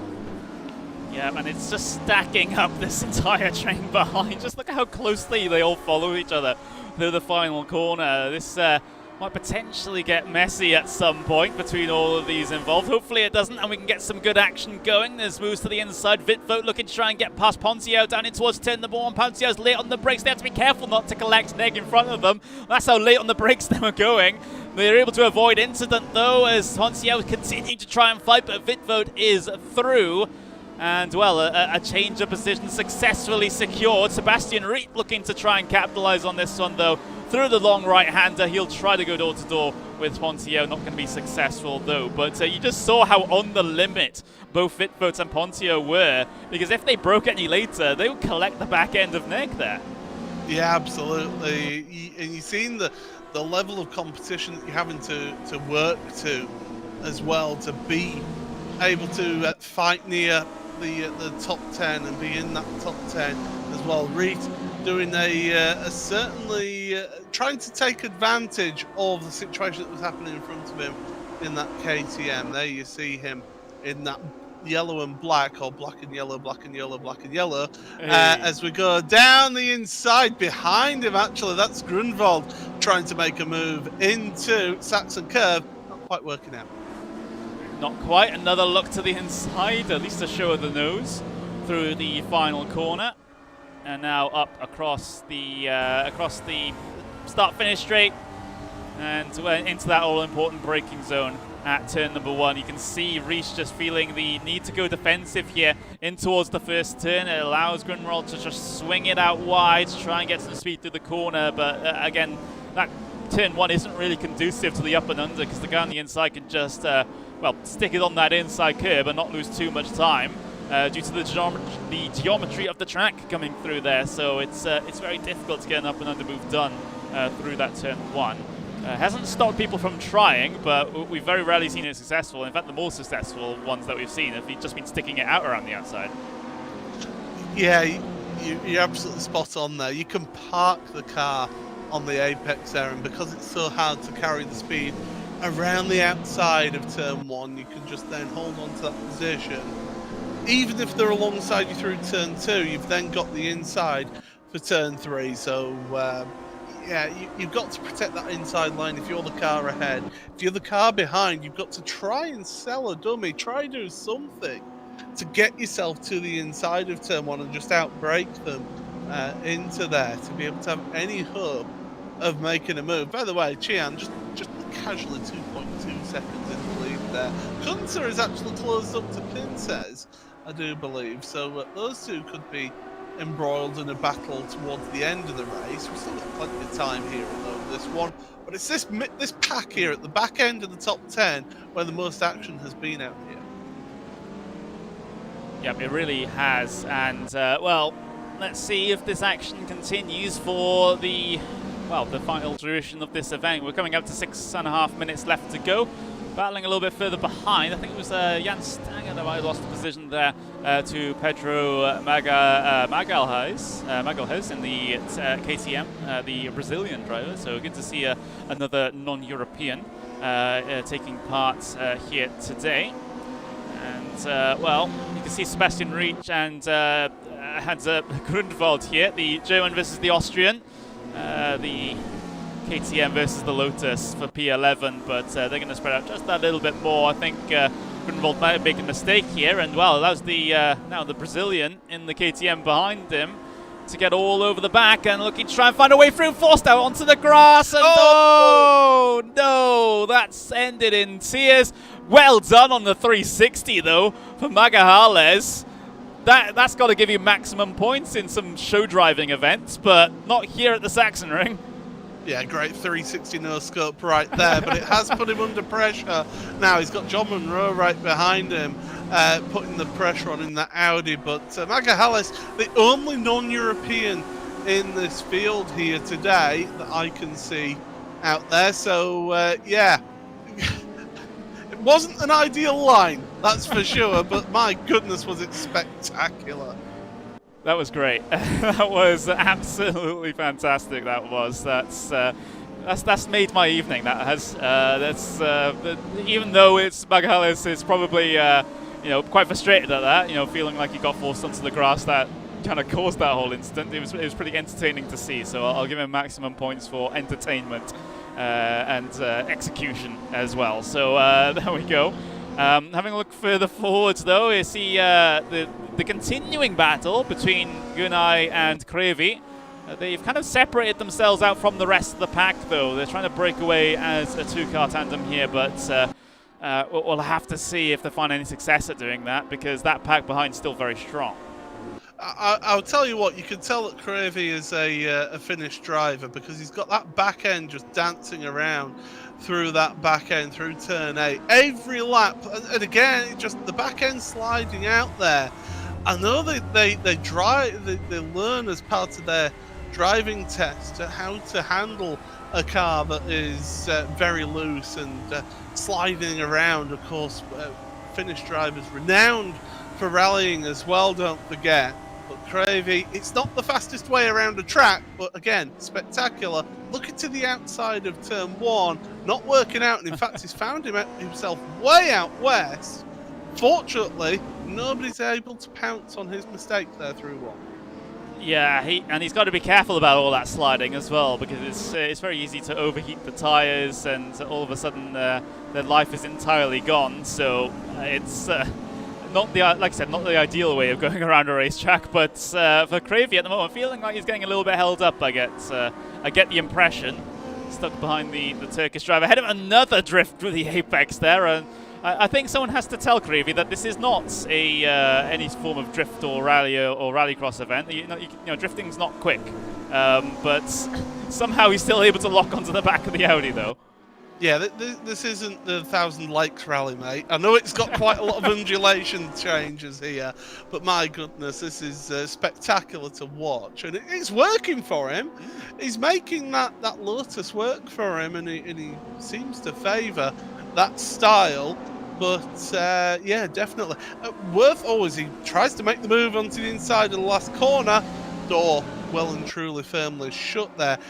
Worth pointing out, as we're getting towards the final 2.5 minutes, Kunsa in second place is really putting the pressure on Pincez, as we see more battling with Wittvoet. Yeah, so Wittvoet and Wittvoet and Rich going side by side, and there's another little side by side. Someone's off in the gravel there as well. At the very back of the shot, it was one of the Audis that had a major problem there, as Wittvoet continuing to fight here with Mihai Neg, and Wittvoet just gets all out of shape coming through the first sector, losing a couple of positions there.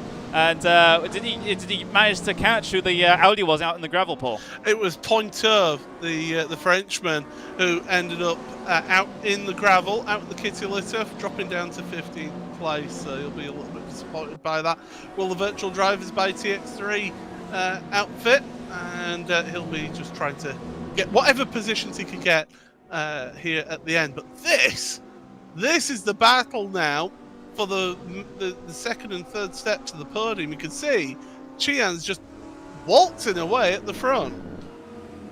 By over 3 seconds, but the battle for P2 definitely on. And I just saw Kunsa carry way more speed through that final corner than what Pincez was able to manage. It might open up an opportunity here for Kunsa to try and make a move down in towards turn number 1. You see Pincez defending all the way to the inside, forcing Kunsa to go the long way around here. Kunsa, again, that sort of line in towards turn number 1 hasn't been ideal in all the battles that we've seen so far, because there's no space to open up on the inside for you to carry that momentum through. You're better off sticking it all the way around the outside. But 50 seconds left to go in this one, Paul.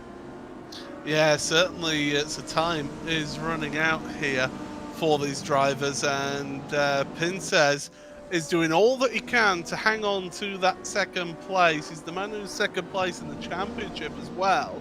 And again, he's been somebody who's been very, very good throughout this this championship fight in the GT4s.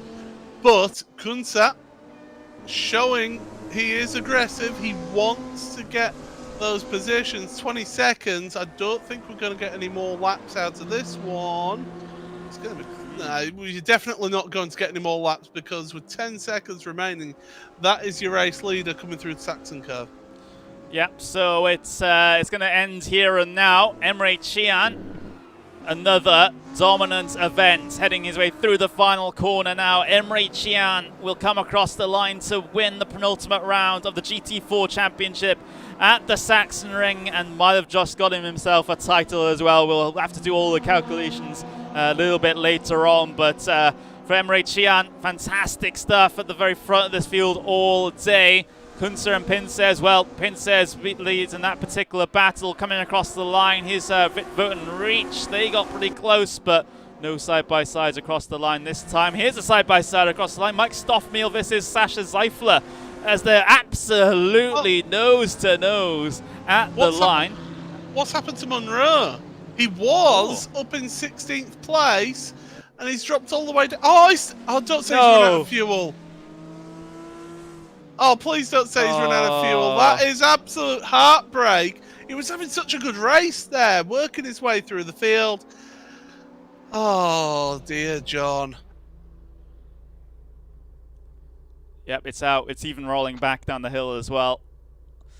Oh, no. That's not gone well, has it, for John Monroe? I don't know if it's out of fuel or if he's had an incident somewhere or what, but either way, not able to get back to the line for John Monroe, which is going to be a lot of sore feelings with a lot of the staff over at Traction GG and fans of the channel, I suppose.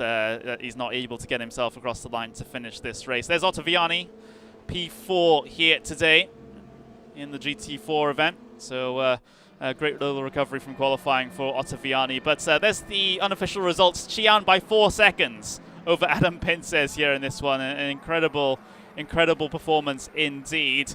And, well, Pincez second place, Kunze third, Ottaviani fourth. Picantro gave us a lot of action today, to be fair.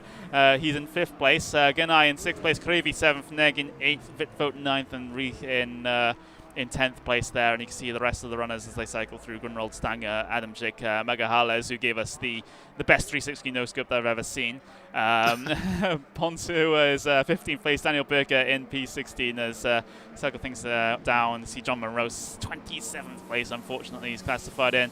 And then you see the other DNFs further down, those that had particular troubles at the very start of this event. So that's the GT4 event completely over and done with, and well, we'll get ourselves transitioned on over into the Gt3 Endurance Race here in just a couple of moments' time. You can see the schedule up on your screens for you right now. So again, a pretty interesting GT4 event that sets us up pretty nicely for this Endurance GT3 race. And of course, if you haven't been here since the very start of the season, then it's worth recapping everything. These guys will now do an endurance race. The same guys that you saw in the sprint race in the GT3s, they'll now do an endurance race that's double length, 40 minutes, and they will have a mandatory pit stop for tyres and fuel in the middle of the race, or around about the middle of the race. There's a bit of leeway as to when they can come down in. And also we'll have that reverse grid based on the results of the sprint race, with the top 10 reversed as well. So there's a lot going into these endurance races to make them just that little bit more exciting than they otherwise would be, Paul. Yeah, absolutely. It could be that we don't actually have Fiduci on pole position because we've had a number of stewards' decisions made. We'll just go through what has been declared. So Fiduci was found to have jumped the start and overtaking before the line, which is a 10-second post-race penalty. Also jumping the start was Rudinger as well, passing 2 cars before the line, which was actually a 6-second slowdown. So obviously a time penalty to give those positions back. Also a penalty of 6 seconds for Rachel for an incident on lap 1. Also a penalty for Daniel as well for 6 seconds on lap 5 for an incident. Gasner got a 5-second post-race penalty as well for an incident on lap 14. And an incident on lap 17, Kripner got a 10-second post-race penalty. So that is going to mean a few little changes on the grid there. Of course, Krippner, who started on pole position, found himself at the back of the field after basically the spin at turn number 4, 5, and 6. Yeah, so, well, a lot of changes coming into this race, and, well, the stewards may be keeping an even more strict eye on this upcoming event due to the things that were happening in the sprint race. So drivers do have to be very, very careful, because you can set the theme for the stewards like that. If you've had a bad race number 1, or if everyone's kind of had a bad race number 1, there was lots of contacts and things like that, then the stewards are less likely to be lenient heading into the next event. There is a theme that you do see. Of course, it's not intentional, of course, but we're all human at the end of the day. We all have our own biases, and sometimes those things can happen. So now these drivers have to be maybe just that little bit more careful in this race, knowing that the stewards are probably going to take no prisoners. Yeah, absolutely, and they will be keeping a firm eye on this start once again. They are keen on picking up if people do jump the start, but the drivers find themselves in the warm-up, the practice session before the second race here, and really it's all about how and when you do make that pit stop. We've seen it time and again. You get about 3, maybe 4 laps around this track, because it is only 3.6 kilometers long is this venue. You may get that 4 laps of advantage on that fresher rubber, but then after that it just seems to just then plateau as the performance of the tyre. And we've been seeing how sometimes the people coming in at the very end of the pit window seem to get then a good run and make some overtakes on the last few laps of the race. But we've been seeing it's quite difficult to overtake around this venue. And maybe you just want to get an early pit stop, get the clean air if you can, and then try and just get quick laps in whilst you can. Yeah, that is what we've seen. So we'll see what the actual situation is heading into the race, see what drivers decide with regards to especially the strategic elements of this event. I'm currently reading the reaction in the chat to John Monroe's problems at the end of the previous event. I saw that as well. Tragedy saying, a wonderful channel that we're streaming on right now, and a great little business that I'm excited to see develop. Saying typical Brits, short on fuel. Didn't queue long enough in the garage. I've already made that joke on this stream, so you can't make that joke either. Well, come on. I know, but catch up with the times. I know. It's the thing is, yeah.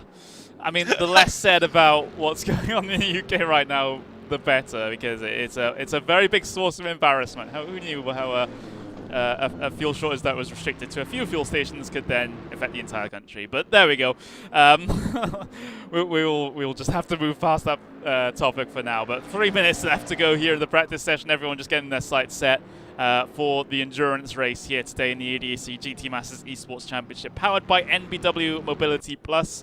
Of course, we do have other sponsors as well. We do have Faber Exposize. We also have Pirelli as well, getting themselves involved and giving us their support as well. And there's so many others that I forget to name as well. But it's great to have this championship and to give these drivers a good opportunity to win some very, very decent prize money as well. It's of course, those opportunities are becoming more and more common now in sim racing as it gets bigger, not only as a discipline of motorsports, but bigger in the esports world as well. Lots of people making it their full-time employment, not just as drivers, but also support staff as part of the teams as well. And it's onwards and upwards, and that's certainly been the trend over the past couple of years. And I'm super excited to be here for it. Yeah, absolutely. It's worth pointing out as well that for the endurance races, at the end of each endurance race, just to give an extra incentive, there's a €250 prize for the fastest lap as well, as long as you're in the top 15.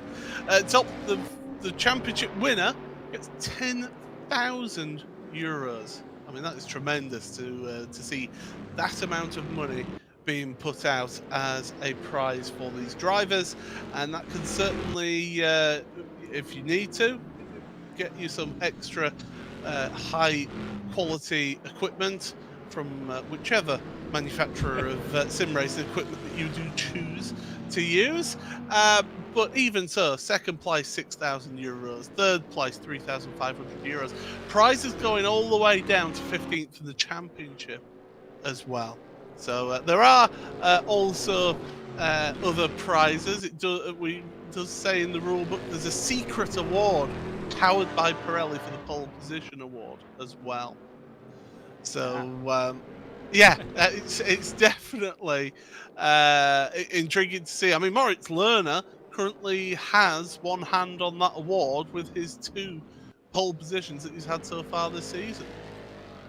But it's so easy for someone else to get themselves the repeat pole position as well. You know, we've got so many options in terms of drivers that could potentially get themselves the second pole position and then immediately tie with Moritz Lerner on that stat line. So he's going to be not too comfortable that he's going to be able to come away with the pole position award at the very end of this season. And well, they're very again, and he's got to take that attitude in terms of the championship as well, because even though he has this big lead, it's still not entirely 100% secure for the moment. But in terms of the pole position award, though, you know, the names that can get themselves a repeat pole position: Marco Bejic, Tim Yarshel, Florian Hasse, and of course we had Krippner. Yeah, we had Krippner pole position for this event. That could potentially get himself a second pole position in one of the double header as well. So then that would be tied winners, I suppose. I'm not sure how you would decide a tiebreaker in terms of that situation. Although it seems like you have the rule book right in front of you, Paul. So I wonder if there is a tiebreaker. It doesn't say where I can see it. I'm sure it is somewhere in the regulations, but I'm not going to go through that right now. When we have got a tremendous race to be forthcoming with a rolling start, yeah, that's. I'm looking forward to this. 40-minute endurance race, mandatory pit stop. I mean, what's not to love about that? 8 seconds away maximum from getting ourselves the formation lap started here. There's, once these guys get single file, I can give you confirmation of the starting grid here because, of course, it might have changed due to penalties that happened and were applied at the end of the sprint race. So they'll roll off on their formation laps now. And we can pull up the standings on the left-hand side. Just to tell you the starting grid for today.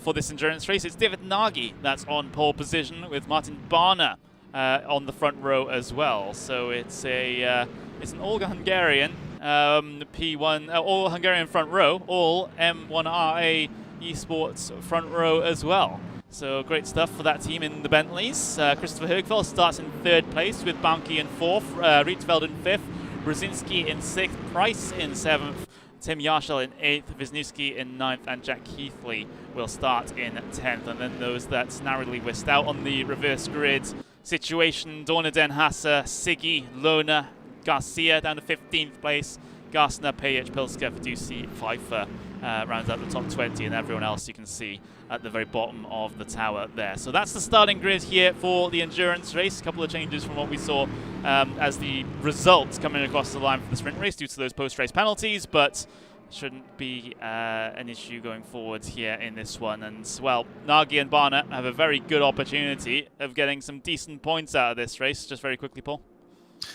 And you would expect them both to be working together in this one, trying to work that one well. Front row of the grid shared, and the 2 Hungarians, they'll be proud of being up there at the front of this grid. It should be a cracker though.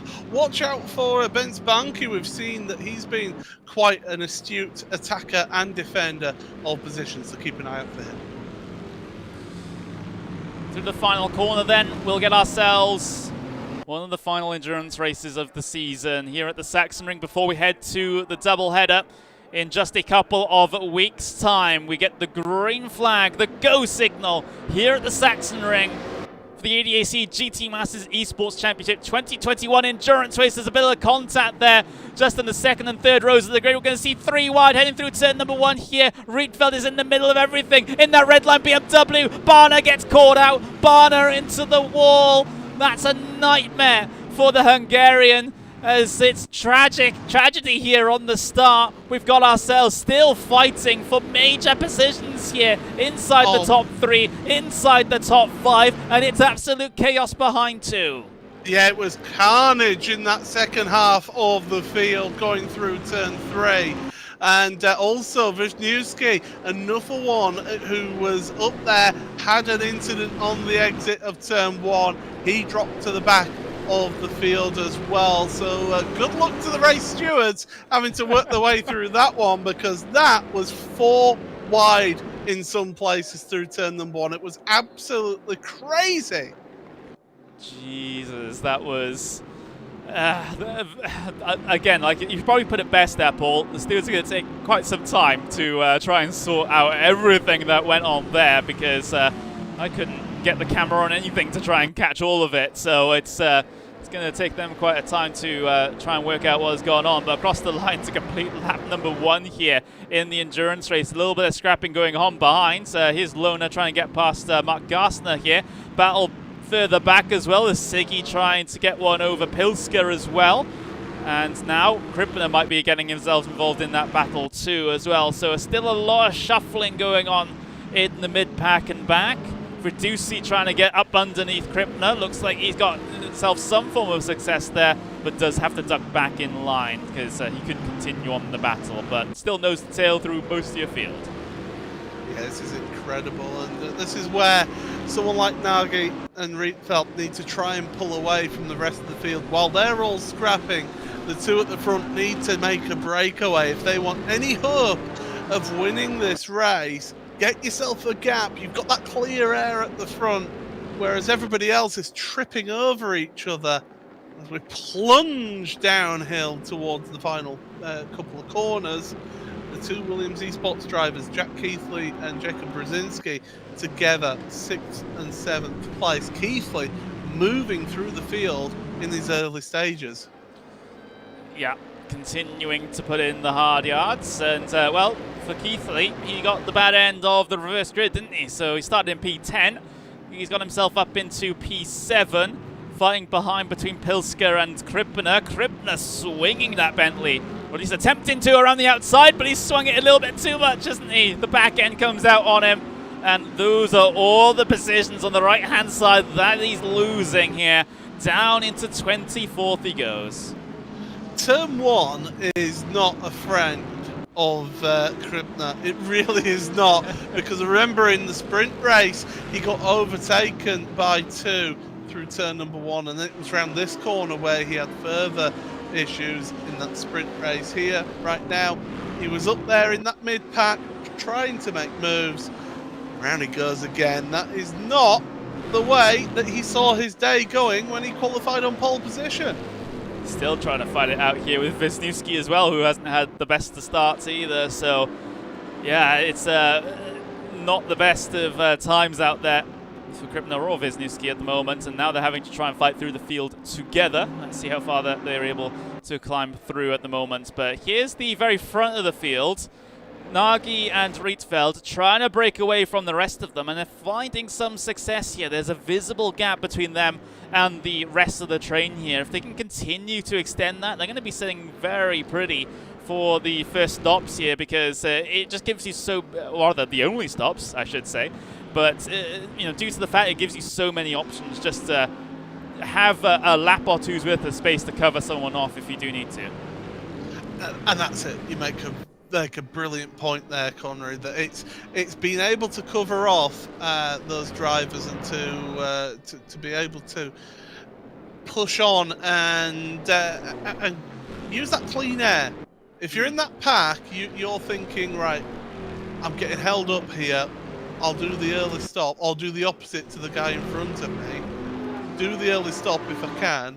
Get myself some clean air and be able to push on and use those new tyres. But of course, the drivers who pit later on in the race then have that same effect with the new tyres.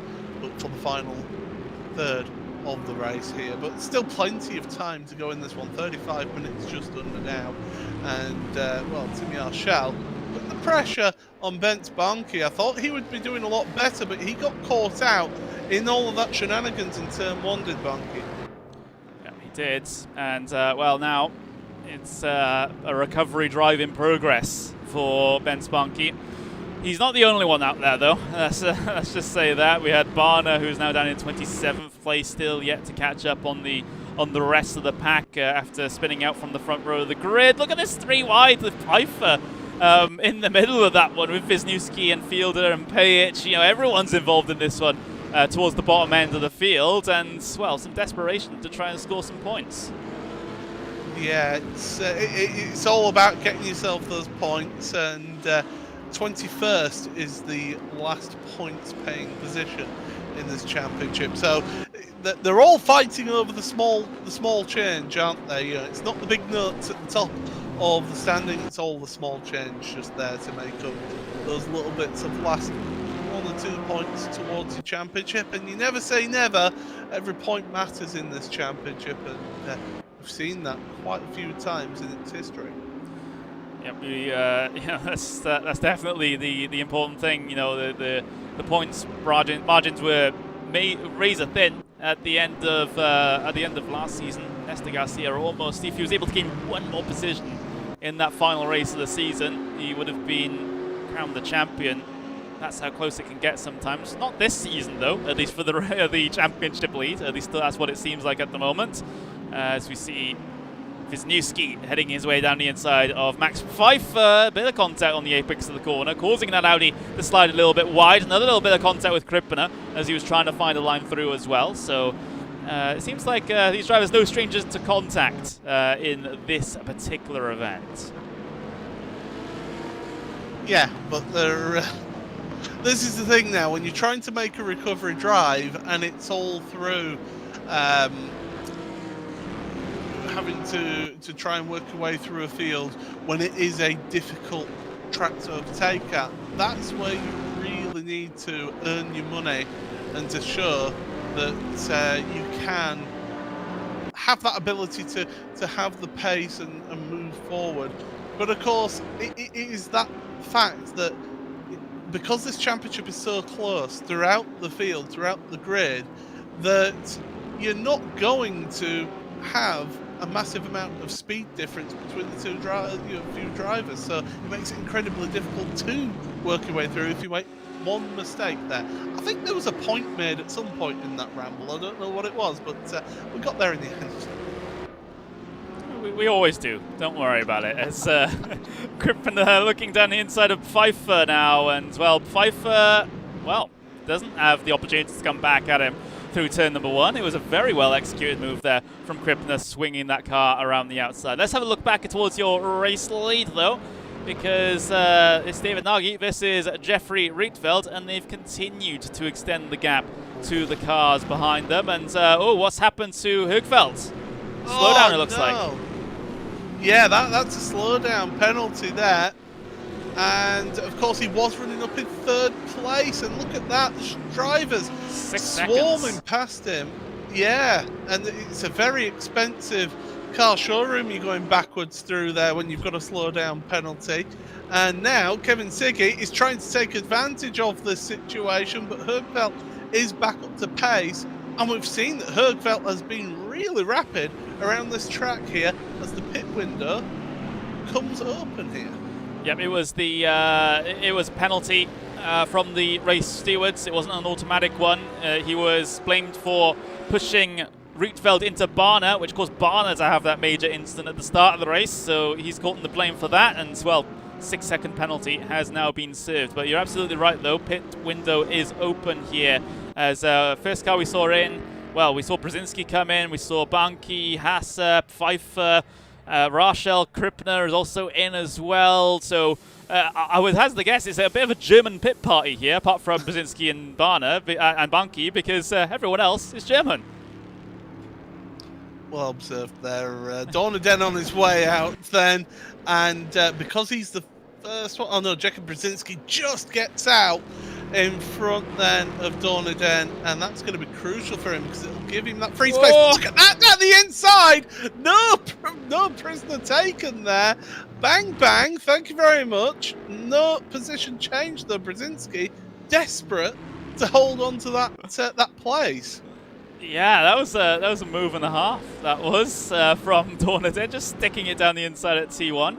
But let's have a look then, because battle for the race lead. Well, it's not battle for the race lead anymore, because Nagy has come down on towards the pit lane. So this is your race leader coming down and in for their pit stop service relatively early on. They want to get the fresh tyres on the car to be able to have that gap towards the end of the race. That will be closed in on though. If Rickenfeld goes long, or if Price goes long, like he tends to do here, Paul, then it might be a little bit more pressure at the end of the race on the older tyres that the Hungarian will have to hold on to. But you know, at least I've seen tyres be a huge factor here before in the last season's race. Yeah, certainly, and it's those long radius curves that really do it, along with the elevation change as well, that can really affect your tyres here in this race. Through they go. Now, Nagy, it's worth pointing out, has only just come out about a second ahead of Jacob Brzezinski, so it wasn't that much. He was having to cover off Brzezinski there, or else he would have been in second place in all of that. Yeah, and with how difficult it is to overtake here, at least seemingly, track position is just so important. So that's why Nagy decided to make the early call to come down on towards the pit lane. Yeah, it was Kevin Siggy, no, not Kevin Siggy, excuse me, it was Rietveld coming down in for his pit stop service. So he's going to try and get on a relatively similar cycle to what Nagy's on at the moment. But Price is going long once again, and we've seen this so many times this season, Paul, with Price going for the long haul, going for the get as much out of these first set of tyres as possible before coming down in. Let's see how it works out for him this time around. Well, this is it. You know, a track where tyre wear is more than usual that we see here, then you do want to try and go that little bit longer. Yes, you may lose out in the short term here, but in the long term, you're going to actually be better off because you're going to have that fresher rubber. Even if you pit at the halfway stage, even if you pit at 20 minutes, that's still going to give you an extra sort of 10 minutes or so over the other drivers of that tyre life, and it's just going to help them be able to make the most of it out there. So Price, we're not surprised at seeing that, although he has lost a ton of time to Simi Arshel there towards the end of the lap. So you can see that on your timing tower on the left-hand side, and of course the green dartboard, the green sort of dartboard looking picture there at the side of their times and their names means that they've been in the pits. The red ones means that they haven't had their mandatory pit stop. Absolutely. So everyone from P1 to P11 has not come down on towards the pit lane just yet. Everyone else has. Of course, you see an odd red signal at the very bottom there. Nesta Garcia, well, it's not able for him to come down and take his pit stop because he's counted as a DNF here at the moment. The only one in the race so far, so 27 runners still running of the 28 that started this event. Seeing yet more drivers decide to come down in. There is Daniel Burker coming down in for his pit stop service here as well. So for everyone else, it seems like they've kind of committed to the cause here somewhat, Paul, of going just that little bit longer. Whether or not they're trying to split the race 50-50 or to make the long stint this one, those two options, it still remains to be seen. But for now, it seems like everyone in the top 10, at least currently, is deciding to stick it out there. Yeah, they've kind of set the stall out, really, haven't they? And said, this is what I'm working to, and we're not really seeing much different here. Again, you look at Siggy, Fiducci, and Pliska, they're all together staying out there. So really, it's who's going long, who's going short, who's looking after their tyres as well, of those that have gone early. Because, yeah, you can make the most of those tyres when they're fresh, but you also need to save some tyre life towards the final 10 minutes or so, because that's where you're really going to feel that difference if tyre wear is such an issue. And Tim Yarshell is just slowly reining in Isaac Price right now, although Price is very, very good through this fast sweeping section. Also get the sense that Price being a little bit conservative with trying to make the tyres last the distance. He is one of the better tyre savers in the entire series, and continuing on this characteristic long stint that he likes to do. But 24.5 minutes left remaining in this event, just 4 minutes away from the halfway stage. Price stays out, Yarshell stays out. Here's the train with Kevin Siggy, Fiduci and Pilska. They haven't decided to head their way in just yet either, and so all committing to the strategy. You can see back to David Nagy. There he is. First car to come down, well, first car of those cars that have come down in and served their stops. Of course, he was leading the race early on as well, but still being tailed by Jeffrey Rietveld here. Rietveld's not giving him an inch to breathe, really. Well, look at how Rietveld has actually closed up that gap after making his pit stops. And Nagy is really under pressure here, and he's got to be careful, because we've seen that Rietveld has been the one driver who's really stood out in that BMW out the entire field and has been able to make moves. He's looking to the inside. Non-forthcoming there, but he's setting his stall right now. He's showing his hand here as Barner is the latest one on pit road. Yeah, he is, so maybe the top 10 coming in drips and drabs, but this is the last thing that really either of these drivers needed at the moment, to be having an extended fight for, well, not the current race lead, but the effective race lead at the moment, because that's just giving time to Price, Yarshell, Siggy, just to make their strategy work out a little bit better. They can't afford to, Nagy and Rietveld can't afford to be fighting too much with each other just to slow each other up, and then you bring those other drivers back into the picture once they get themselves onto fresher tyres. You're absolutely spot on there. You need to, it sounds strange, but you need to work together at this stage of the race, whereas all of this from Siggy, he's trying to get past. He feels he's the quicker driver in that BMW. And in fact, he's going to look to the inside of the last corner. That's a brave move. Now, Nagy could get the run out of the corner on the outside, get on the power nice and early. Keep it all the way to the right-hand side of the track here, Nagy, because you don't want to open that inside line. And he has opened the inside line, and Rietveld can send it in. He sent it a bit too much, so Nagy can pop back underneath and retake the position. That's always the risk of going deep into there, as Rietveld learning the hard way, I suppose. Now Brzezinski's on the back of this, looking to try and pick up some of the pieces left after that as well, but it seems like everyone's gotten themselves back into the rhythm. But you were absolutely right there, Paul, though. It's just the execution wasn't quite there from Rietveld. Didn't get the car stopped for the corner and ended up losing the position just after he gained it. But if you're Nagy, you can't afford to have that inside get taken away from you, because it's by far the strongest line through turn 1. It certainly is, and it showed just the intentions of Rietveld as well to try and make that move. And yeah, Nagy, you can't give an inch at all going into turn 1. Again, Rietveld really strong through Saxon curve.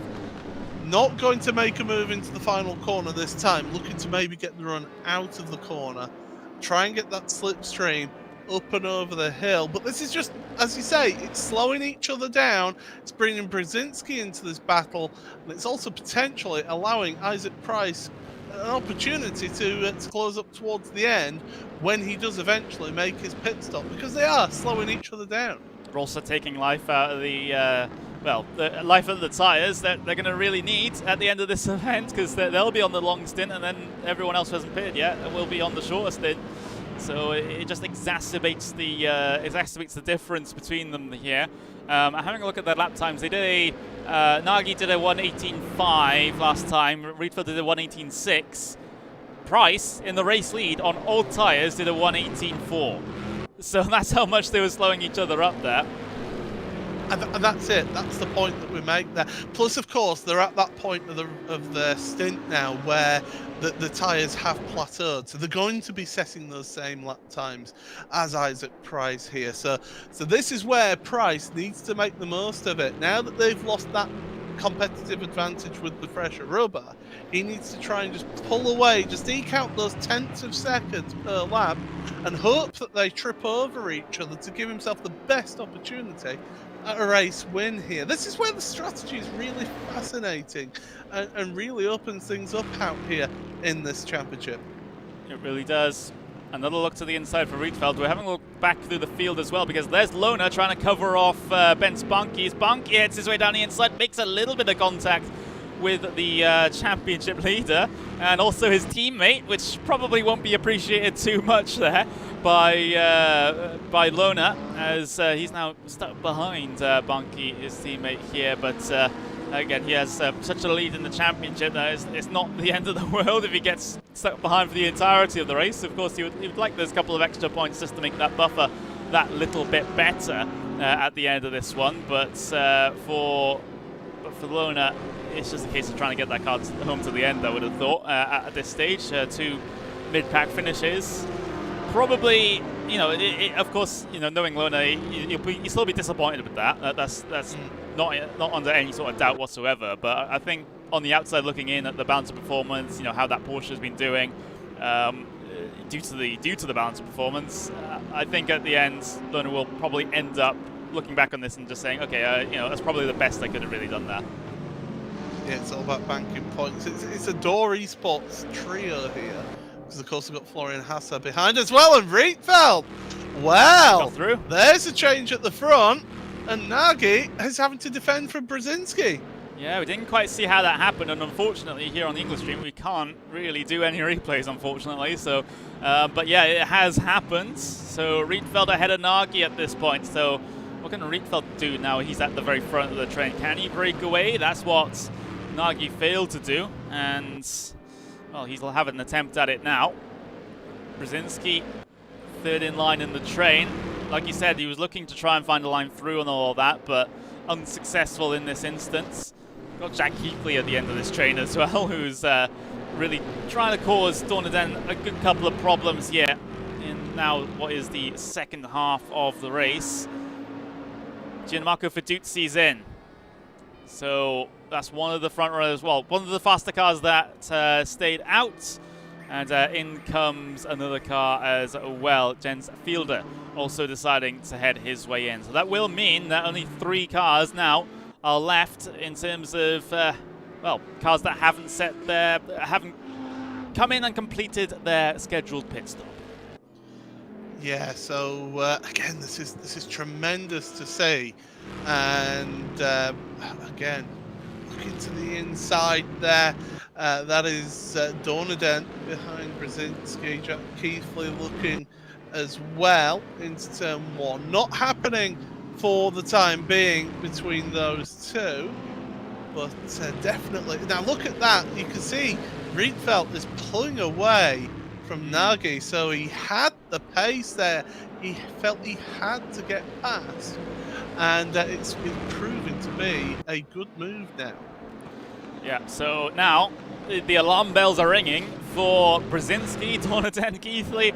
They all know that Nagy potentially is the cork in the ball here as far as their further forward progress in this race. So they're going to feel the need to get by relatively quickly. Kevin Siggy has now come down in. So this will be giving us a good baseline to look at to see where Isaac Price will come out in relation to the cars on fresher tyres behind, that had come down earlier on in the race, shall we say. I'm not going to say they're fresh tyres anymore because they're definitely not very fresh at all, but across the line comes Rietveld. There is Kevin Siggy, still on the pit lane, still getting his service done as the traffic passes him on the track actively. So Siggy now going to come out quite deep in the pack, actually, dropping. He definitely wasn't as good on his long run compared to Price, though. That's what I will say.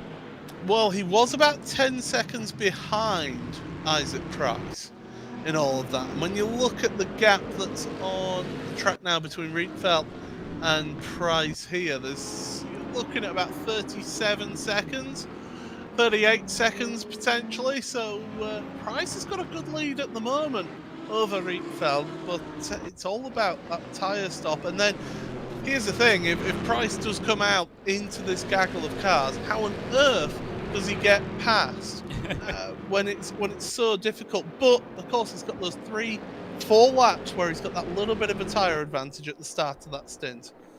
Yeah, he will have. So it's just a matter of time now. And look at the move from Yarshell over, well, defending from Jack Keithley, shall we say, in this one, because Keithley has been the car that's on the tail end of this train. But Yarshell able to keep him at bay for the moment. See how quickly Jack Keithley has caught up to this train, and now he's looking to quickly try and make some progress through. Wisniewski has come down in. So now it is just that one car of Isaac Price yet to get their scheduled stop done. And, well, how long does Price decide to extend it? That's the problem. Does he extend, you know, I think ideally at this point, Paul, you probably want to extend it as long as is feasibly possible. I'm just looking at the time difference between himself and Rietveld as well. It's staying around about 37 seconds. It is slowly increasing slightly. So whilst Price still has that pace, you stay out as long as you possibly can. But yeah, as you say, he will need to come onto pit road before too long. You're looking at 10 minutes for the pit window to close. So I would say potentially this lap, maybe squeeze it in one more lap. As Yarshell actually has dropped down. Yeah, Yarshell seems to have had a bit of a problem. Well, he's fallen through the terrain at the moment, which can never be good in race room, shall we say. So he must have had a very, very big off somewhere.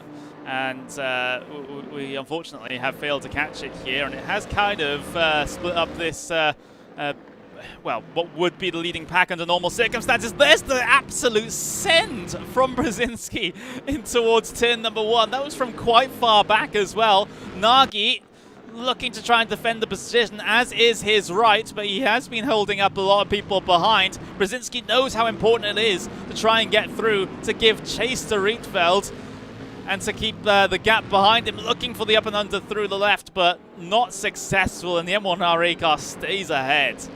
That's great work from Nagy. He didn't give that one up. He wasn't going to give that one up without a fight. And that's a brilliant move. I think Price is into the pits here. And we have seen in the past, in fact there is, when cars fall through the world, that usually means that they've had some form of connection problem. And I think that's what's possibly happened to Yarshell. So here is Jeffrey Rietveld heading his way through the final couple of corners now, as we'll see Isaac Price still on the pit lane, of course. Not expecting him to come out behind or even relatively close to Jeffrey Rietveld at this point. It's about how far off the back of the train he is with David Nagy, Brzezinski, Dornaden and all that. And there he is coming out the pit lane right now. And he comes out straight into the thick of it. He doesn't have to catch up really in clear air. He's straight onto the back of the train. Yeah, but now here's the thing. He needs to take advantage of that fresh rubber. As we say, 3-4 laps is what you're looking at here. Price needs to get on with it and get on with it quick. It's so difficult to overtake here, but this is where he needs to take that opportunity to try and gain the position. By the way, Moritz Lerner, much better second race, up into 7th, back ahead of his teammate Bonke. Yeah, so looking like still a pretty good day given the circumstances for Moritz Lerner. Now, of course, we have to wait for Price's tyres to come up to temperatures here, which is why he's not immediately locking onto the back of the train here. But yeah, he has a lot of work to do here. I'm not expecting him to get all the way up to Rietveld and to win this race, but to gain a couple of positions here for Price would be very, very beneficial.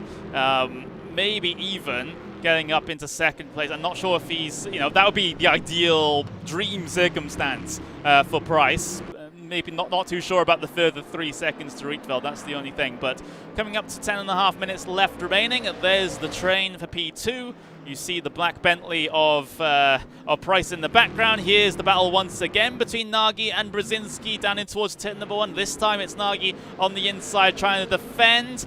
And this is going to bring Price into things because it's slowing everyone up behind them. Still wheel to wheel coming through the exit of the first sector through that long right-hander at the bottom of the gradient. And Nagy still ahead, still keeps himself at the very front of that train. And you got to think, if you lose drivers behind now, you got to be getting frustrated.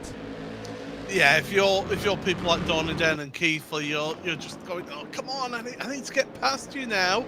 We've got a fast British driver coming up behind in Isaac Price, and he's certainly going to put the pressure on now. His tyres are finally up to temperature, it seems, because he is starting to gain. Of course, there was that little bit of battling as well between the two of them, which has slowed down that whole gaggle of cars. But yeah, Nagy doing a fantastic defensive drive. We've seen this a number of times throughout the season, that you get somebody on this reverse grid, tracks where it's difficult to overtake, and they can really hang on to that position. But look at how much they're losing out to Jeffrey Rietveld in the lead, because now it's 4.4 seconds. It was 3 seconds last lap between them. Yep, and now there's another attempt from Brzezinski, just trying to crack the code, but again, it's just not unlocking for him, and Nagy being very, very stubborn, as he has his right to do, to defend position in second place at the moment. Not a lapped car, not getting blue flags or anything. He's entitled to just make that Bentley as wide as possible, and it's up to everyone else behind to deal with it. And now here comes Price. There he is on the back of the train, but how do you find your way through on this?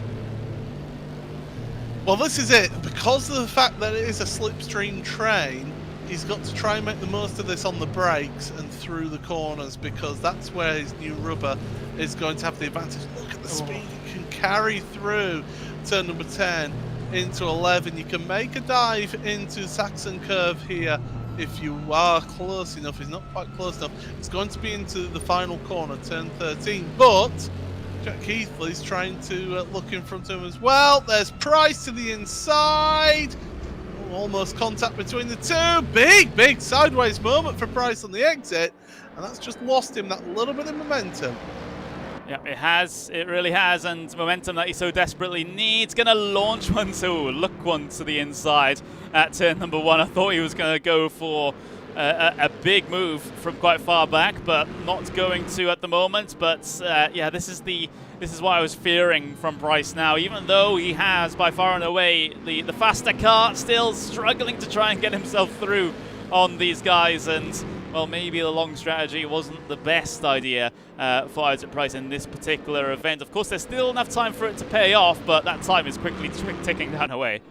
Oh, it certainly is. We've only got 7 minutes 10 seconds remaining in this one, so it's that risk that you take when you go for that alternate strategy, because if you go in at the same time as the other drivers, you're pretty much guaranteed to be stuck behind them.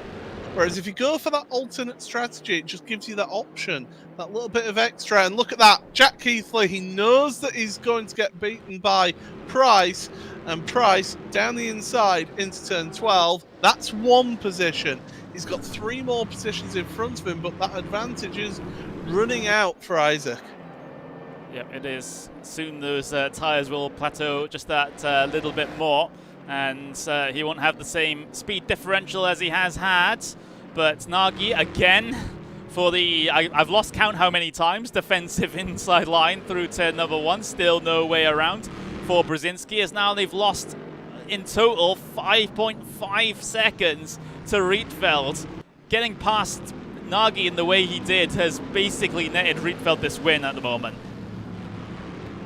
It's going to take a moment of monumental lack of concentration from Rietveld to be able to lose this race. This is his in the bag. We've got a drive-through for Wisniewski for ignoring slowdown warnings. So Wisniewski, it goes from bad to worse for him. He's down in 16th. That's going to drop him pretty much to the back of the drivers who are on the lead lap. Yep, so there's the confirmation of that one. Nikodem Wisniewski, drive-through penalty. He's down in 16th place, so he'll be losing a few more positions after doing that one. So not the best of days for the Polish driver. Meanwhile, further back, you got Price going for a move once again, this time on the inside of Adorneten. Almost run out of road coming through there. You can see how desperate he is for those positions. Again, got to look at the very front of the train as well, because this might be another attempt here from Brzezinski to try and find a way through. And he's trying this every single time. It's closer this time around, but can't maintain the overlap for the second apex, is what you need to do. You see, the problem is if you try the same move over and over and over again, it's very unlikely for it to actually pay out and to work for you on one of those occasions. So he needs to do something different. He needs to make that move into turn 13 to compromise the run of Nagy onto the start and finish straight, to then give him the best opportunity down in towards turn number 1. So that's what he needs to do a little bit different here.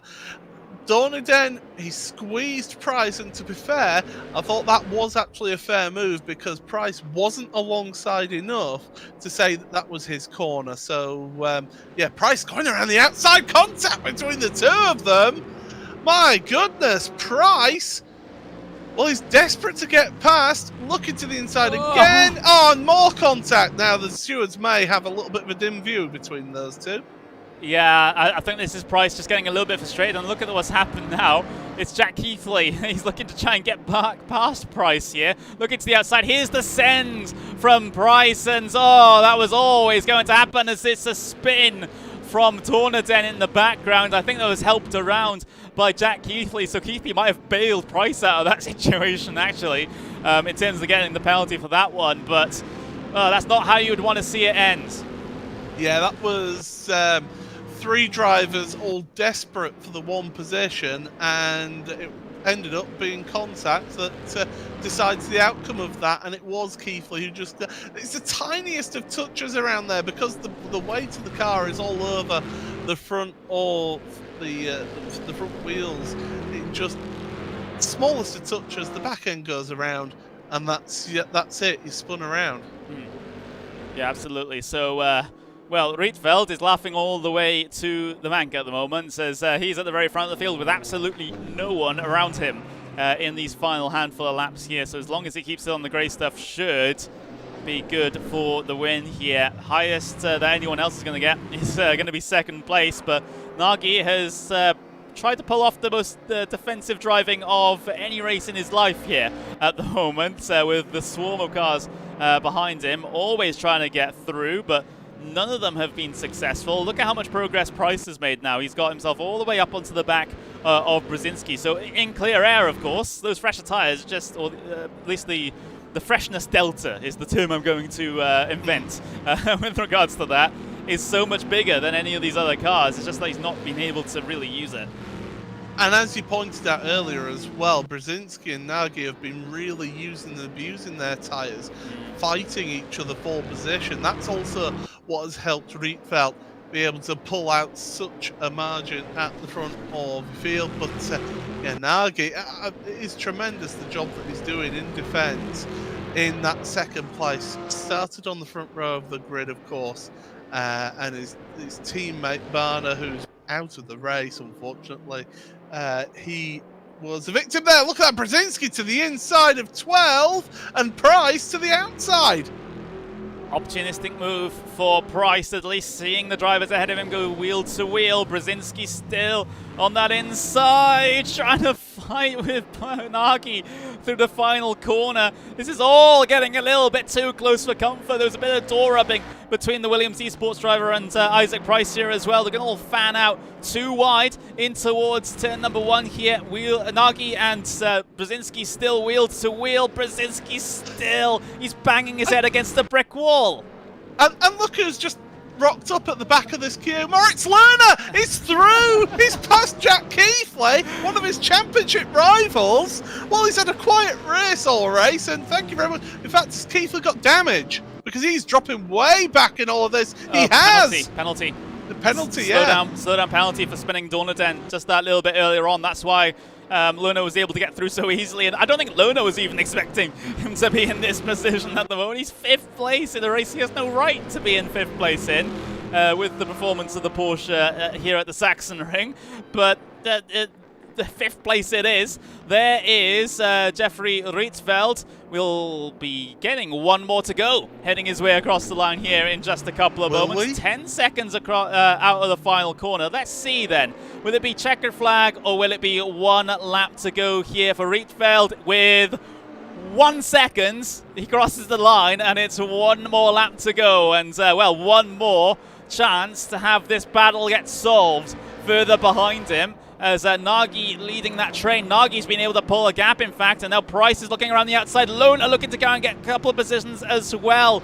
Lona might finish on the podium if this goes his way, which would be completely and utterly unexpected as, well, everyone's remained single file through towards the end of the first sector. Nagy has been able to get a gap over the rest of these cars here at the moment, but it's still everything to play for behind. Maybe it's now a battle for third between Brzezinski, Price, Lona here at the moment. 2 Bentleys and a Porsche at the very end of this race, all fighting it out for that final podium position. We will have a look towards where Rietveld is. He's on basically his victory lap at the moment. He's got 9 seconds over the guys behind here. That pass over Nagy earlier on in the race was so important for Rietveld, the Dutch driver, driving the BMW from when the Bentleys were so dominant here today. We get a surprise manufacturer winning here as well. In the endurance race here at the Sachsenring, it is Jeffrey Rietveld coming across the line. Who comes third? Who comes fourth? Who comes fifth?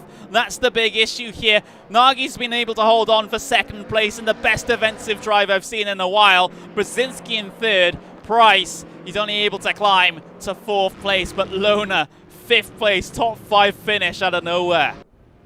That is tremendous. That is wonderful stuff. It was so exciting to see that battling going on out there. Isaac Price not able to take advantage of that newer rubber that he had there, and just having to lose out there. But Jeffrey Rietveld for Team Redline, Dom DeHaan will be very, very happy with his performance here today, because that was an unfavoured car around this track, and he has pulled out an absolutely tremendous performance here as Jeffrey, and got himself a tremendous win.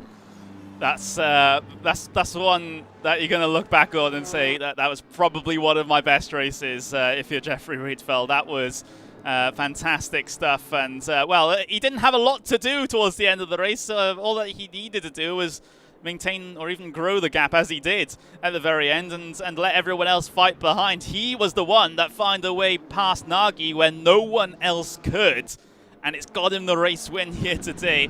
Rietveld wins from Nagy, from Brzezinski. Those are your top 3. Price in 4th place with Lona in 5th. That's so that's just crucial for Lona's continuing dominance in the championship. Dornaden in 6th place, Keithley 7th, Bunky in 8th, Hasse in 9th, and Högveld in the 10th spot. Krippner 11th, Pilsker 12th, Siggy 13th, Fiduci 14th, and Gassner in 15th. And then you see the rest of the runners cycle through on your screen right now. A couple of surprises, of course. We had the penalties from Wisniewski in particular. He had a drive-through penalty, which didn't look like he served. So he got a 30-second penalty at the very end there. And, you know, Desta Garcia having a horrible time. Barner from the very front of the field early on, unfortunately, retired from this event. But my word, Paul, that was a bit of a surprise, shall we say. We certainly didn't expect a BMW to win this race, much less Rietveld, even though he was very much matching the Bentleys in his BMW today in qualifying. That was tremendous to see. That was wonderful. Tim Yarshell got fastest lap. Unfortunately, didn't finish in the top 15, so doesn't get that €250 prize there. But yeah, what a performance from Rietveld. He made that one count, made the move on Nagy, and as soon as he did that move, he was just able to pull away.